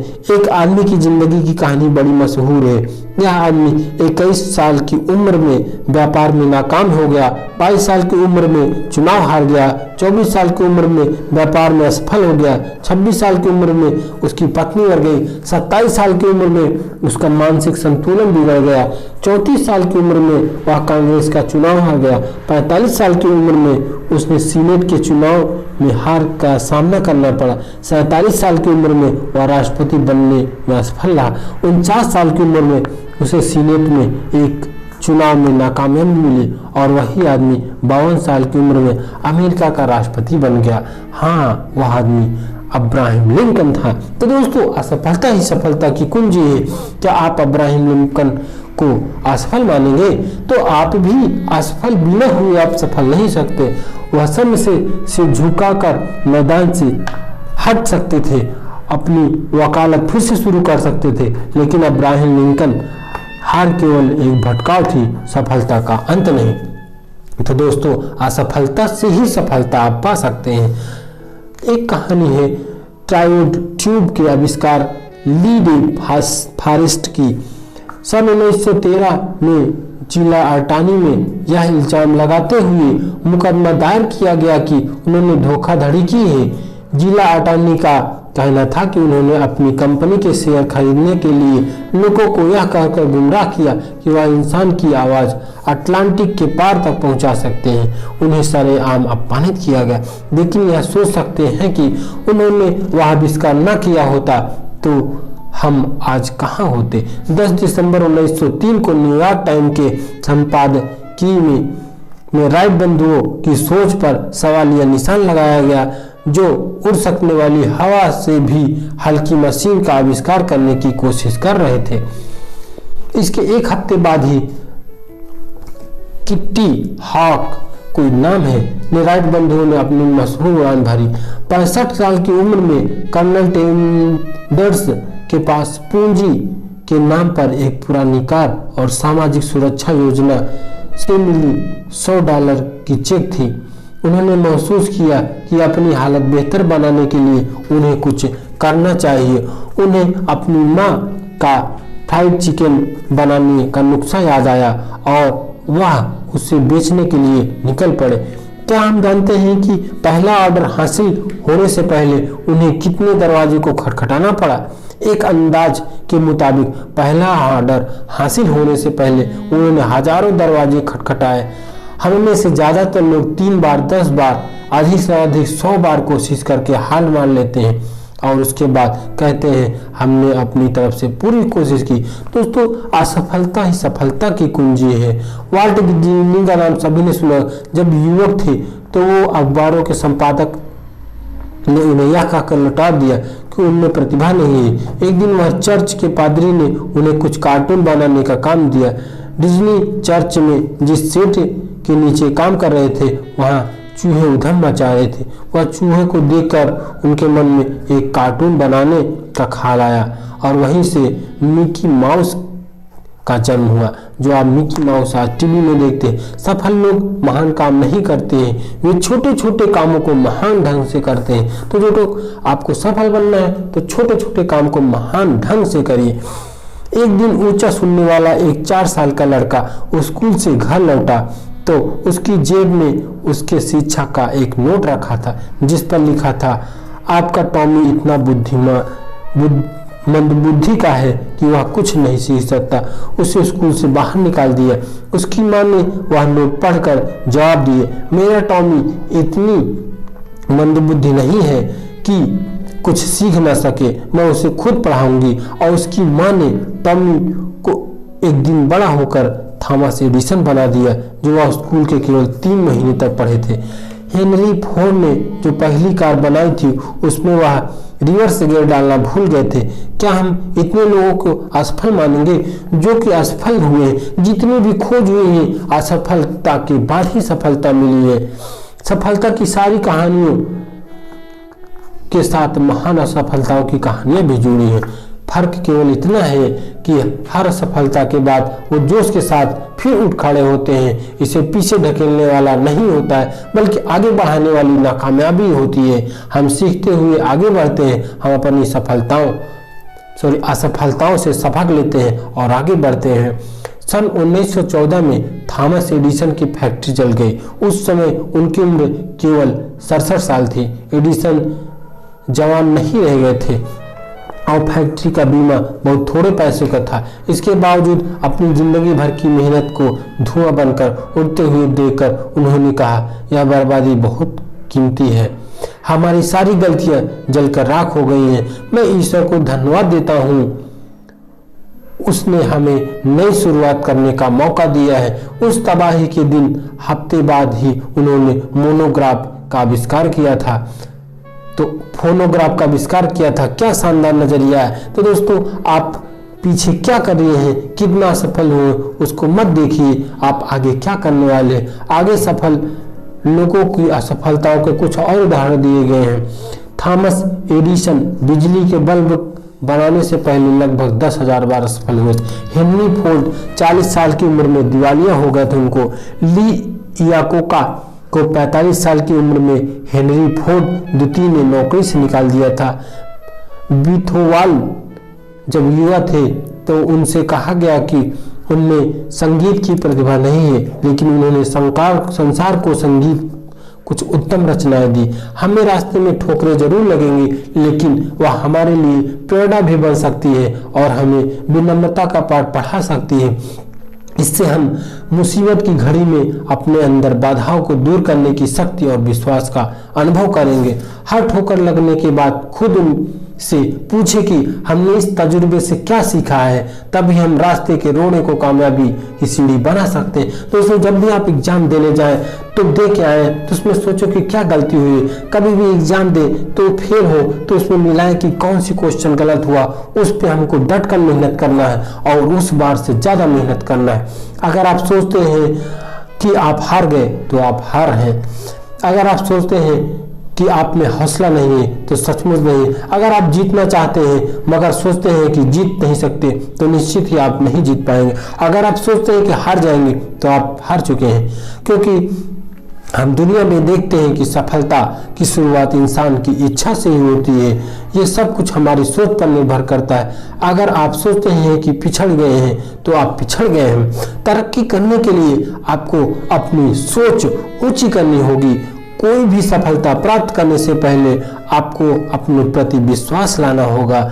जीवन की लड़ाइयाँ हमेशा सिर्फ तेज और मजबूत लोग ही नहीं जीतते, बल्कि आज नहीं तो कल जीतता वही आदमी है जिससे यकीन है कि वह जीतेगा।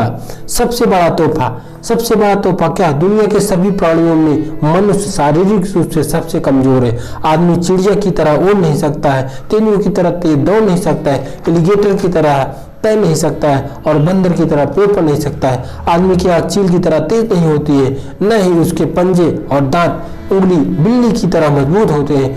जिस्मानी तौर पर आदमी बेहद लाचार और असुरक्षित होता है। वह एक छोटे से कीड़े के काटने से भी मर सकता है, लेकिन कुदरत समझदार और दयालु है।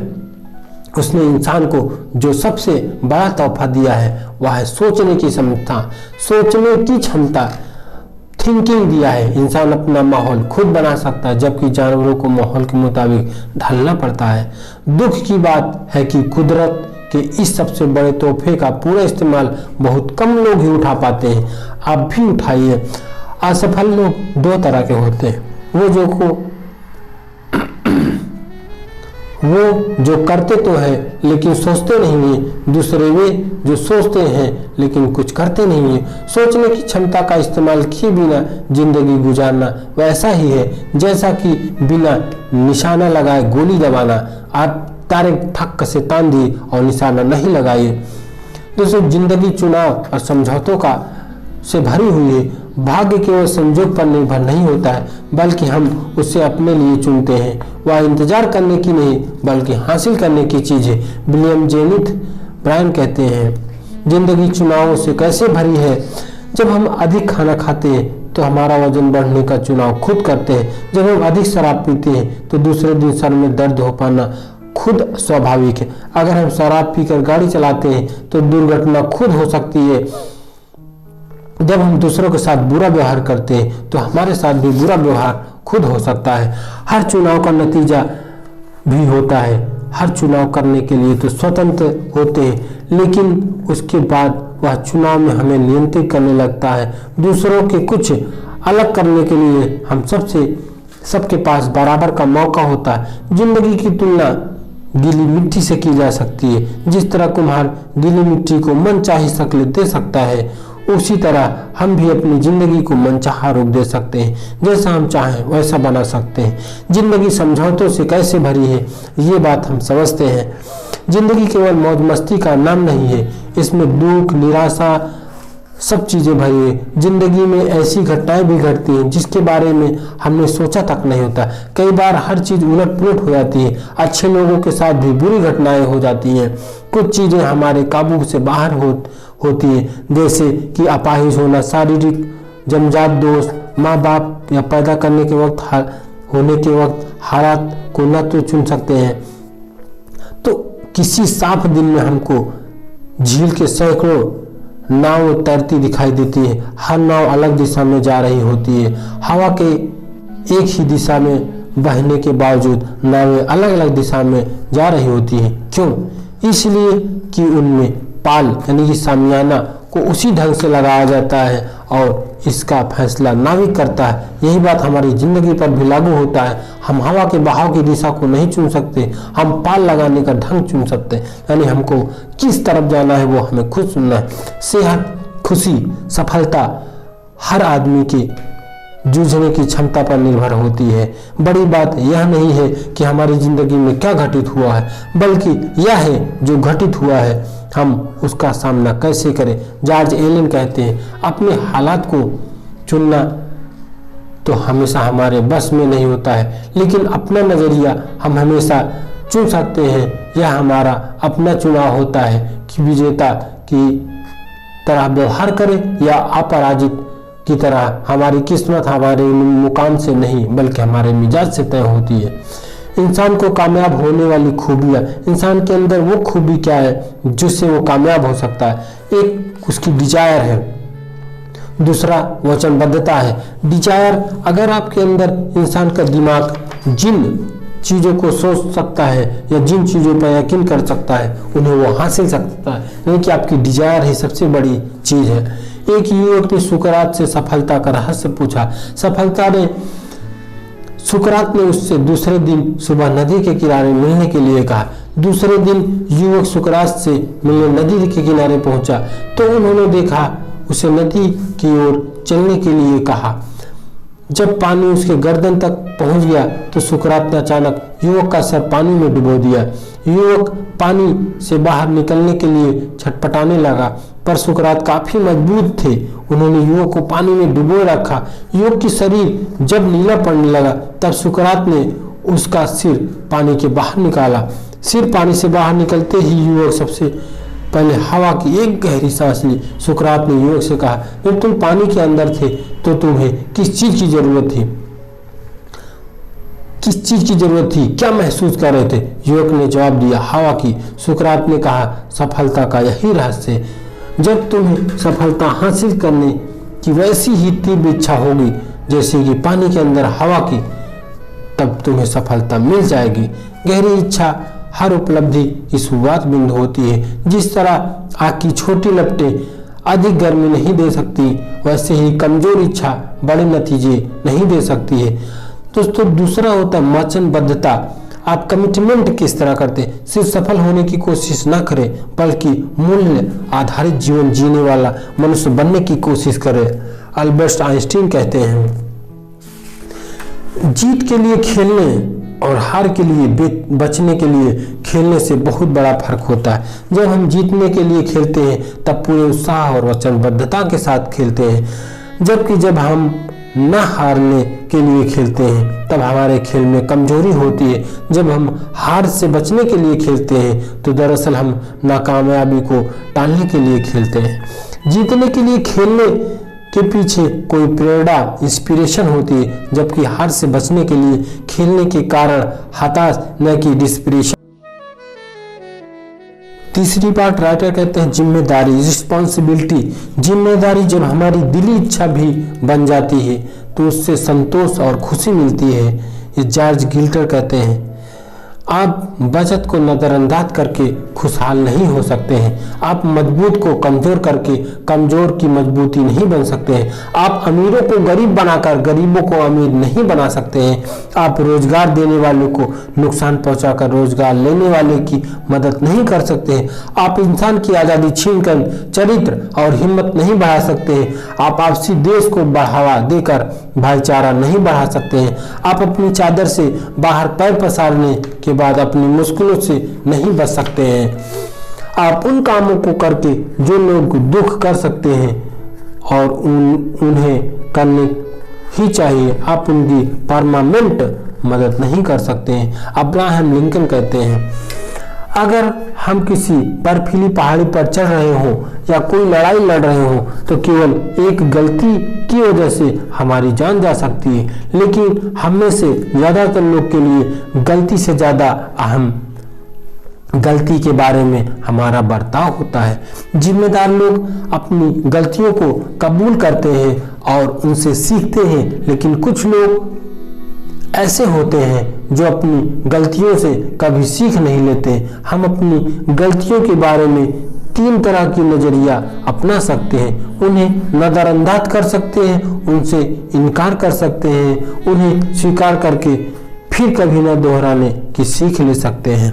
दोस्तों, जब हालात बिगड़ जाते हैं तो नकारात्मक लोग एक दूसरे पर इल्जाम लगाने लगते हैं। एक कंपनी का प्रेसिडेंट, इसको एक कहानी से हम समझ सकते हैं, रिटायर हो रहा था। एक कंपनी का एक प्रेसिडेंट रिटायर हो रहा था। विदाई की पार्टी के बाद उसने कंपनी की नए प्रेसिडेंट को 2 लिफाफे देते हुए कहा, अगर तुम्हारे सामने कोई ऐसी समस्या यानी क्राइसिस आ जाए जिसे तुम खुद हल ना कर पाओ तो पहला लिफाफा खोलना, इसी तरह की समस्या फिर आने के पर दूसरा लिफाफा खोलना।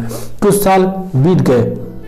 नए प्रेसिडेंट के सामने एक बड़ी समस्या आई। उसने सुरक्षित रास्ता अपनाते हुए पिछले प्रेसिडेंट का दिया हुआ पहला लिफाफा खोला। उसमें लिखा था, सारा दोष पिछले वाले प्रेसिडेंट पर डाल दो। उसके पीछे कुछ साल बाद एक और समस्या आई तो नए प्रेसिडेंट ने दूसरा लिफाफा खोला। उसमें लिखा था, आने वाले प्रेसिडेंट के 2 लिफाफे तैयार करो। तो इसका मतलब क्या है? इसका मतलब यही है कि तीसरे विकल्प को अपनाने के लिए हिम्मत चाहिए। इसको अपनाने में खतरा तो है पर यह लाभदायक भी है। चौथा है, राइटर कहता है कड़ी मेहनत, हार्ड वर्क होना चाहिए। भाग्य, मैं भाग्य के बारे में कुछ नहीं जानता, मैंने इस पर कभी भरोसा नहीं किया है और जो लोग इस पर एतबार करते हैं मुझे उनसे डर लगता है। मेरे लिए भाग्य का मतलब कड़ी मेहनत और अवसर की पहचान है। लुसियस बॉस कहते हैं, सफलता इत्तेफाक से नहीं मिलती, इसे पाने के लिए काफी तैयारी और चरित्र की जरूरत होती है। ज्यादातर लोग जीतना चाहते हैं लेकिन जीत हासिल करने के लिए मेहनत और वक्त नहीं लगाना चाहते। सफलता पाने के लिए त्याग और आत्मानुशासन की जरूरत होती है। कड़ी मेहनत का कोई विकल्प नहीं है। हेनरी फोर्ड ने कहा था, आप जितनी कड़ी मेहनत करेंगे भाग्य आप पर उतना ही मेहरबान होना, यानी कि आप भाग्य पर मत सोचिए। आप ये मत सोचिए कि भगवान हमारे लिए कुछ करेगा। हो सकता है कि भगवान आपके भरोसे खुश ना हो। दुनिया काम करने की चाह रखने वालों से भारी पड़ी है। दुनिया जो है काम करने की चाह रखने वालों से भारी पड़ी है। कुछ लोग काम करना चाहते हैं, कुछ लोग चाहते हैं कि ऐसे लोग काम करते रहें। दोस्तों, हॉलीडे इन कहते हैं मैं आधे दिन काम करना चाहता हूं, मुझे इसकी कोई परवाह नहीं है कि यह पहले 12 घंटे या बाद में 12 घंटे, यानी कि वो आधा दिन काम करना चाहते हैं और कब करेंगे उसको, लेकिन उनको 12 घंटे काम करना है तो करना है। जिस तरह किसी आदमी को शब्दकोश के पास बैठे रहने से शब्दों के लिहाजे नहीं आते, उसी तरह कड़ी मेहनत किए बिना किसी काम को करने की क्षमता नहीं आती है। पेशेवर लोग किसी काम को बड़ी आसानी से इसलिए कर लेते हैं कि वे अपने काम बुनियादी बातों पर महारत हासिल कर चुके होते हैं।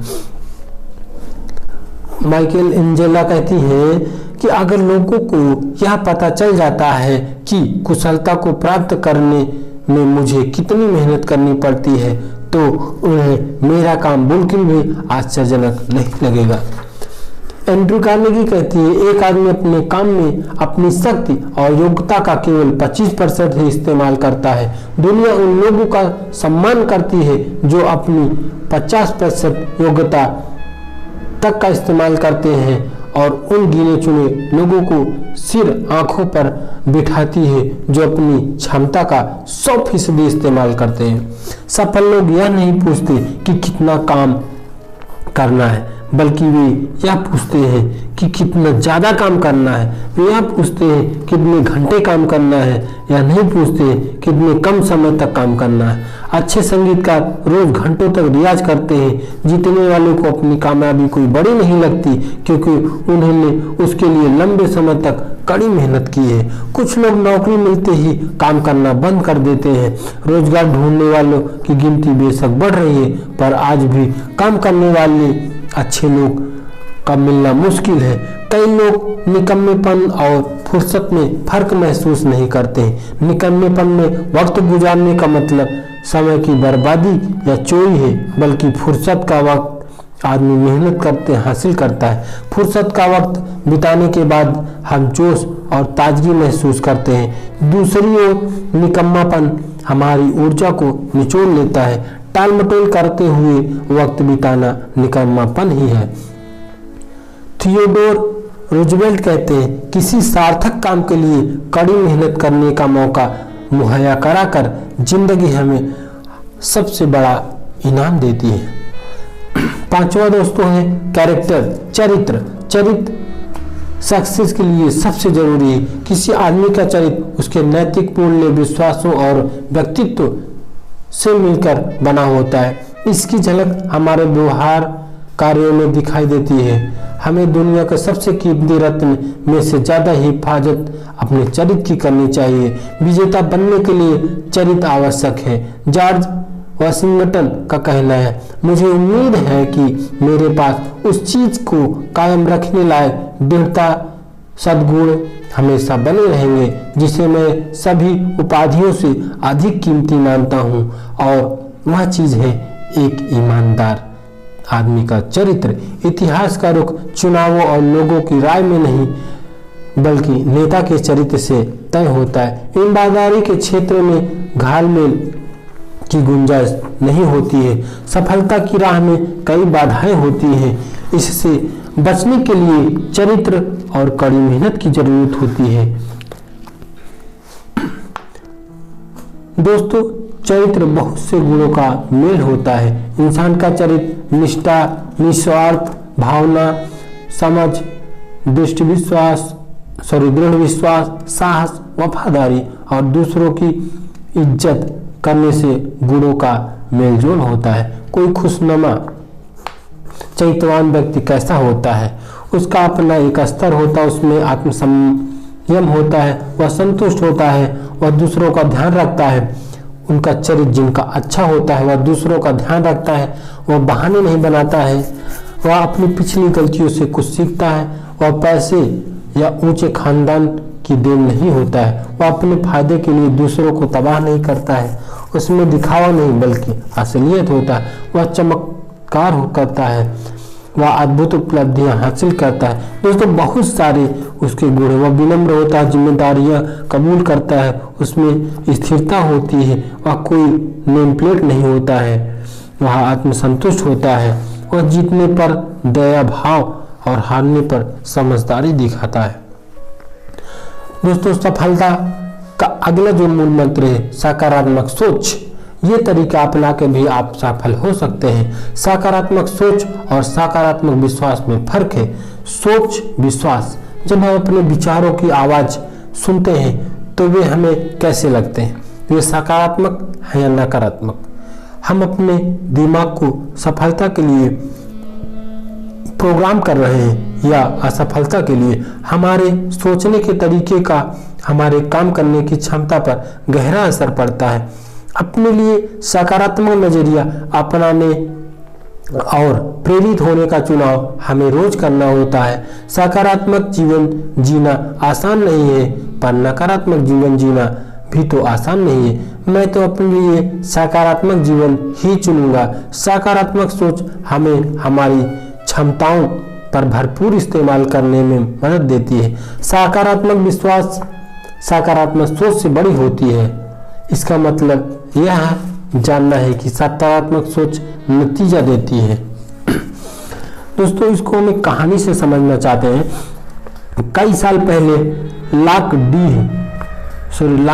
हीड ने L1011 ट्राइस्टार हवाई जहाज बनाया। उस जेट विमान की शक्ति और सुरक्षा प्रणालियों की जांच करने के लिए लॉकहीड कंपनी ने 18 महीने तक कठोर से कठोर परीक्षा किए, जिसमें उनके $1.5 बिलियन गए। हाइड्रोलिक जैक, इलेक्ट्रिक सेंसर और एक कंप्यूटर की मदद से उस जहाज ने एक भी गड़बड़ी के बिना 36,000 उड़ानें भरी। किसी जहाज को इतने उड़ान भरने में 100 साल लग जाएंगे। हजारों परीक्षणों के बाद उस जहाज को आखिरकार उड़ान भरने की इजाजत दी गई। क्या लॉकहीड कंपनी इस विमान का पूरा भरोसा कर सकती है? यकीनन। इसको तैयार करने के लिए कड़ी मेहनत की गई, इसलिए पूरे यकीन से कहा जा सकता है कि यह उड़ान भरने के लिए पूरी तरह सुरक्षित है। अगर आप जीतना पाते हैं उससे अधिक दें, यानी कि give more than you get. जितना आप पाते हैं ना उससे अधिक दें। आजकल सफलता पाना आसान है। अगर हम जिंदगी में आगे बढ़ना चाहते हैं तो थोड़ा अधिक दौड़। इस थोड़ी सी बढ़त की वजह से हमारे लिए कोई कंपटीशन नहीं रह जाएगा। हमको जितना मिलता है क्या हम बदले में उससे थोड़ा ज़्यादा देने की तैयार हैं? हम ऐसे कितने लोगों को जानते हैं जो जितना पाते हैं उससे थोड़ा ज़्यादा काम करने की इच्छा रखते हैं? बहुत कम लोग होंगे ऐसे। हम जितने काम के लिए भुगतान पाते हैं उससे ज़्यादा काम करने के फायदे ये हैं, हम खुद को और ज़्यादा महत्वपूर्ण बना लेते हैं। हमें चाहे हम जो भी करते हों और जहाँ भी करते हों, इसमें हमारा आत्मविश्वास बढ़ जाता है। सफलता का संबंध काम से है। सफल लोग हमेशा गतिशील रहते हैं, वे गलतियां करते हैं पर मैदान नहीं छोड़ते हैं। मतलब ये है ना कि आप सफल तभी होंगे जब तक लगे नहीं रहोगे। आप सोचो कि एक बार, दो बार, 4 बार असफल होने के बाद आप छोड़ दें मैदान तो आप सफल नहीं हो पाओगे, क्योंकि सफलता ही निरंतरता ही है। सफलता आपको तभी मिलेगी जब आपके अंदर निरंतरता है। दोस्तों हम बात करेंगे सफलता के हम लोगों ने 7 स्टेप देख चुके थे, जो कि लेखक 10 स्टेप बताते हैं। अगर इसको आप फॉलो कर लेते हैं तो आप सफल हो जाते हैं। 8वां स्टेप है दृढ़ता की शक्ति, द पावर ऑफ परसिस्टेंस। लगातार कोशिश करते रहने के आगे कुछ नहीं टिक सकता, प्रतिभा भी नहीं। इससे ज्यादा कोई आम बात है ही नहीं कि बहुत सारे प्रतिभाशाली असफल लोग देखने को मिलते हैं, जीनियस भी होते हैं। हारे हुए जीनियस तो एक कहावत है, शिक्षा भी नहीं दुनिया पढ़े लिखे ना समझो से भरी हुई है, लगातार कोशिश और दृढ़ इच्छा ही सब समर्थ है। दोस्तों कहने का मतलब ये है कि आप लगातार लगे रहिए। कभी कभी जीनियस भी आपको देखने को मिल जाते हैं जो क्या कहते हैं असफल होते हैं, क्योंकि वो मैदान छोड़ के भाग जाते हैं। अपने सबसे बेहतर स्तर को प्राप्त करने की यात्रा आसान नहीं है, यह रुकावटों से भरी पड़ी है। जीतने वालों में इन बाधाओं को जीतने और पहले से भी ज्यादा संकल्प के साथ वापस लौटने की क्षमता होनी चाहिए। मतलब अगर एक बार आप असफल हो गए हैं तो दूसरी बार लौटे तो उससे ज्यादा आपके अंदर वो क्षमता होनी चाहिए कि आप उसे जो है आप मात दे देंगे, आप सफल हो जाएंगे। दोस्तों इसको एक कविता से पढ़ते, हिम्मत ना हारो जब कोई काम बिगड़ जाए जैसा कि कभी होगा, जब रास्ता सिर्फ चढ़ाई का ही दिखता हो, जब पैसे कम और कर्ज ज्यादा हो, जब मुस्कुराहट की इच्छा आह बने, जब चिंताएं दबा रही हो, तो सुस्ता लो लेकिन हिम्मत ना हारो। भूल भुलैया है ये जीवन, पगड़ियां जिनकी हमें पार करनी है। कई असफल तब लौट गए, पार होते गए जो आगे बढ़ते गए। धीमी रफ्तार तो क्या मंजिल को एक दिन पाओगे। सफलता छिपी असफलता में ही है, जैसी संकट के बादल में आशा की चमक नाप सकेंगे क्या इतनी दूरी दिखती है, लेकिन मुमकिन यह नजदीक हो। डटे रहो चाहे कितना भी मुश्किल हो, चाहे हालात जितने भी बुरे हो, लेकिन हिम्मत ना हारो, डटे रहो। दोस्तों कहने का मतलब यही है कि तभी आप सफल हो सकते हैं जब आप डटे रहेंगे। अगर आप मैदान छोड़ के भाग जाएंगे तब आप जो है एक दो असफलता में तब आप सफल नहीं हो सकते हैं। राइटर इसको एक कहानी के माध्यम से बताता है कि महान वायलिन वादक फ्रिट्ज किलर से एक दिन उनसे पूछा गया, आप अपनी वायलिन कैसे बजाते हैं, क्या यह भाग्य की देन है? उन्होंने जवाब दिया, यह अभ्यास का नतीजा है। अगर मैं 1 महीने अभ्यास न करूं तो मेरे बजाने में श्रोता को महसूस हो जाता है कि मैंने 1 महीने वायलिन नहीं बजाया है। अगर मैं 1 सप्ताह अभ्यास ना करूं तो मेरी पत्नी फर्क बता सकती है कि मैंने 1 हफ्ते अभ्यास नहीं किया है। और अगर 1 दिन अभ्यास ना करूं तो मैं खुद फर्क बता सकता हूं। तो इसलिए दोस्तों दृढ़ता प्रतिबद्धता का परिणाम होती है और उसी से संकल्प का जन्म होता है, धैर्य आनंद होता है। कुछ सेकंड या कुछ मिनट तक अपनी क्षमता प्रदर्शित करने के लिए खिलाड़ी सालों अभ्यास करते हैं।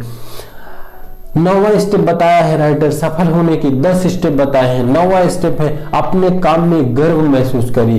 प्राइड और परफॉर्मेंस, अपने जो काम कर रहे हैं उसमें आप गर्व करिए कि हमने अच्छा काम किया। आज की दुनिया में लोगों ने अपने काम से गर्व की भावना को अलग कर दिया है, क्योंकि इसके लिए कोशिश और कड़ी मेहनत की जरूरत होती है। पर कोई काम अंजाम तभी पहुंचता है, मतलब किसी काम को अंजाम तभी दे सकते हैं जब आपके उसके लिए कोशिश की जाती हो। हताश होने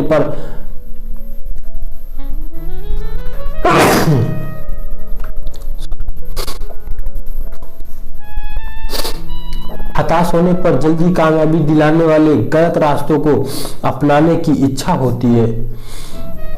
दोस्तों 3 लोग ईंट की चुनाई कर रहे थे। एक आदमी ने उनसे पूछा, आप क्या कर रहे हैं? उनमें से एक ने जवाब दिया, तुम्हें दिखाई देता है मैं रोज काम कर रहा हूँ, मतलब वो रोजी रोटी का काम कर रहा है। दूसरे ने जवाब दिया, तुम्हें दिखाई नहीं दे रहा है मैं ईंट चुन रहा हूँ। तीसरे ने जवाब दिया, मैं एक सुंदर स्मारक बना रहा हूँ। ये एक ही तरीके से जवाब दिए, लेकिन वो तीनों बिल्कुल अलग नजरिए थे। तीनों का नजरिया एकदम अलग था। क्या उनके नजरिए का उनके काम पर असर पड़ेगा? जरूर पड़ेगा। इसलिए आपको नजरिया भी बदलना है। उत्तमता तब हासिल होती है जब काम करने वालों को अपना सबसे उत्तम प्रदर्शन करके गर्व महसूस होता है। हर काम उसे करने वाले का अक्स होता है, चाहे वह कार की सफाई कर रहा हो, फर्श साफ कर रहा हो या घर की रंगाई कर रहा हो, काम उसको सभी उसमें महसूस होना चाहिए। मार्टिन लूथर कहते हैं, अगर किसी आदमी को सड़क साफ करने का काम दिया जाए तो उसे सफाई वैसे ही करनी चाहिए जैसे माइकलैंजेलो पेंटिंग करता है, मतलब एक बहुत फेमस पेंटर थे, या बीथोवन संगीत की रचना करते थे, या शेक्सपियर कोई कविता लिखता हो। उसे सड़क की सफाई इतनी अच्छी तरह से करनी चाहिए कि स्वर्ग और पृथ्वी दोनों जगहों के लोग रुककर बोले कि यहाँ सड़क सफाई करने वाला रहता है, जिसने अपना काम गर्व और बहुत अच्छी तरह से किया है। किसी काम को अच्छी तरह से करने का एहसास खुद में एक इनाम है। खराब तरीके से किए गए काम अच्छा है कि अच्छे ढंग से कुछ ही न किया जाए। मतलब खराब करने से अच्छा है कि आप कुछ न करिए, लेकिन अगर अच्छे ढंग से करिए तो वो काम कहलाता है। दोस्तों लास्ट और आखिरी स्टेप जो सक्सेस होने के लिए बताया गया है राइटर ने कि शिष्य बनिए। मतलब अपने अंदर हमेशा कुछ शिष्य बनने के लिए इच्छा रखिए और कोई सलाह ढूंढिए कि हमको कोई सलाह दे। ईश्वर और गुरु दोनों सामने खड़े हों तो शिष्य पहले किसे प्रणाम करेगा? तो आपको हम लोग को बताया ही गया है कि गुरु गोविंद दो खड़ो काकी लागे पाए, बलिहारे गुरु आपने गोविंद भी बता। तो जाहिर सी बात है कि हम गुरु का ही सबसे पहले प्रणाम करेंगे। तो सलाहकार या गुरु ऐसा इंसान होता है जिसके बीते कल का तजुर्बा हमारे आने वाले कल को संवार सकता है। किसी सलाहकार को सावधानी से चुनिए। अच्छा सलाहकार हमको रास्ता और दिशा दिखाएगा, जबकि बुरा सलाहकार हमको भटकाएगा। अपने सलाहकार का सम्मान कीजिए, उत्सुक प्रकृति के सलाहकार बनिए। उत्सुक शिष्य को अपने गुरु से संबंध उत्तम उपलब्धि प्राप्त होती है। अच्छे जो गुरु होते हैं ना, हमारी प्यास बुझाते हैं, बल्कि हमारी प्यास को जगाते हैं। मतलब वो प्यास बुझाते नहीं है, प्यास को जगाते हैं कि हमको क्या करना है। वे हमको उस राह पर आगे बढ़ाते हैं जिस पर चलकर सवालों के जवाब हासिल होते हैं। दोस्तों हम लोगों ने 10 खूबियां देख ली हैं। इसमें से क्या हमें कामयाबी के लिए जरूरी खूबियां हैं, क्या नहीं है, ये हमको एक्शन प्लान लास्ट में दिया जाता है। आप राइटर एक्शन प्लान दिया उसको आप आसानी से देख सकते हैं। इस 10 एक्शन प्लान में आपको क्या क्या चर्चा हुई है? पहली, इच्छा, प्रतिबद्धता, जिम्मेदारी, कड़ी मेहनत, चरित्र, सकारात्मक विश्वास, जितना मिले उससे अधिक देना, दृढ़ता, अपने काम पर गर्व करना और शिष्य बनने की इच्छा, सलाहकार की तलाश करना।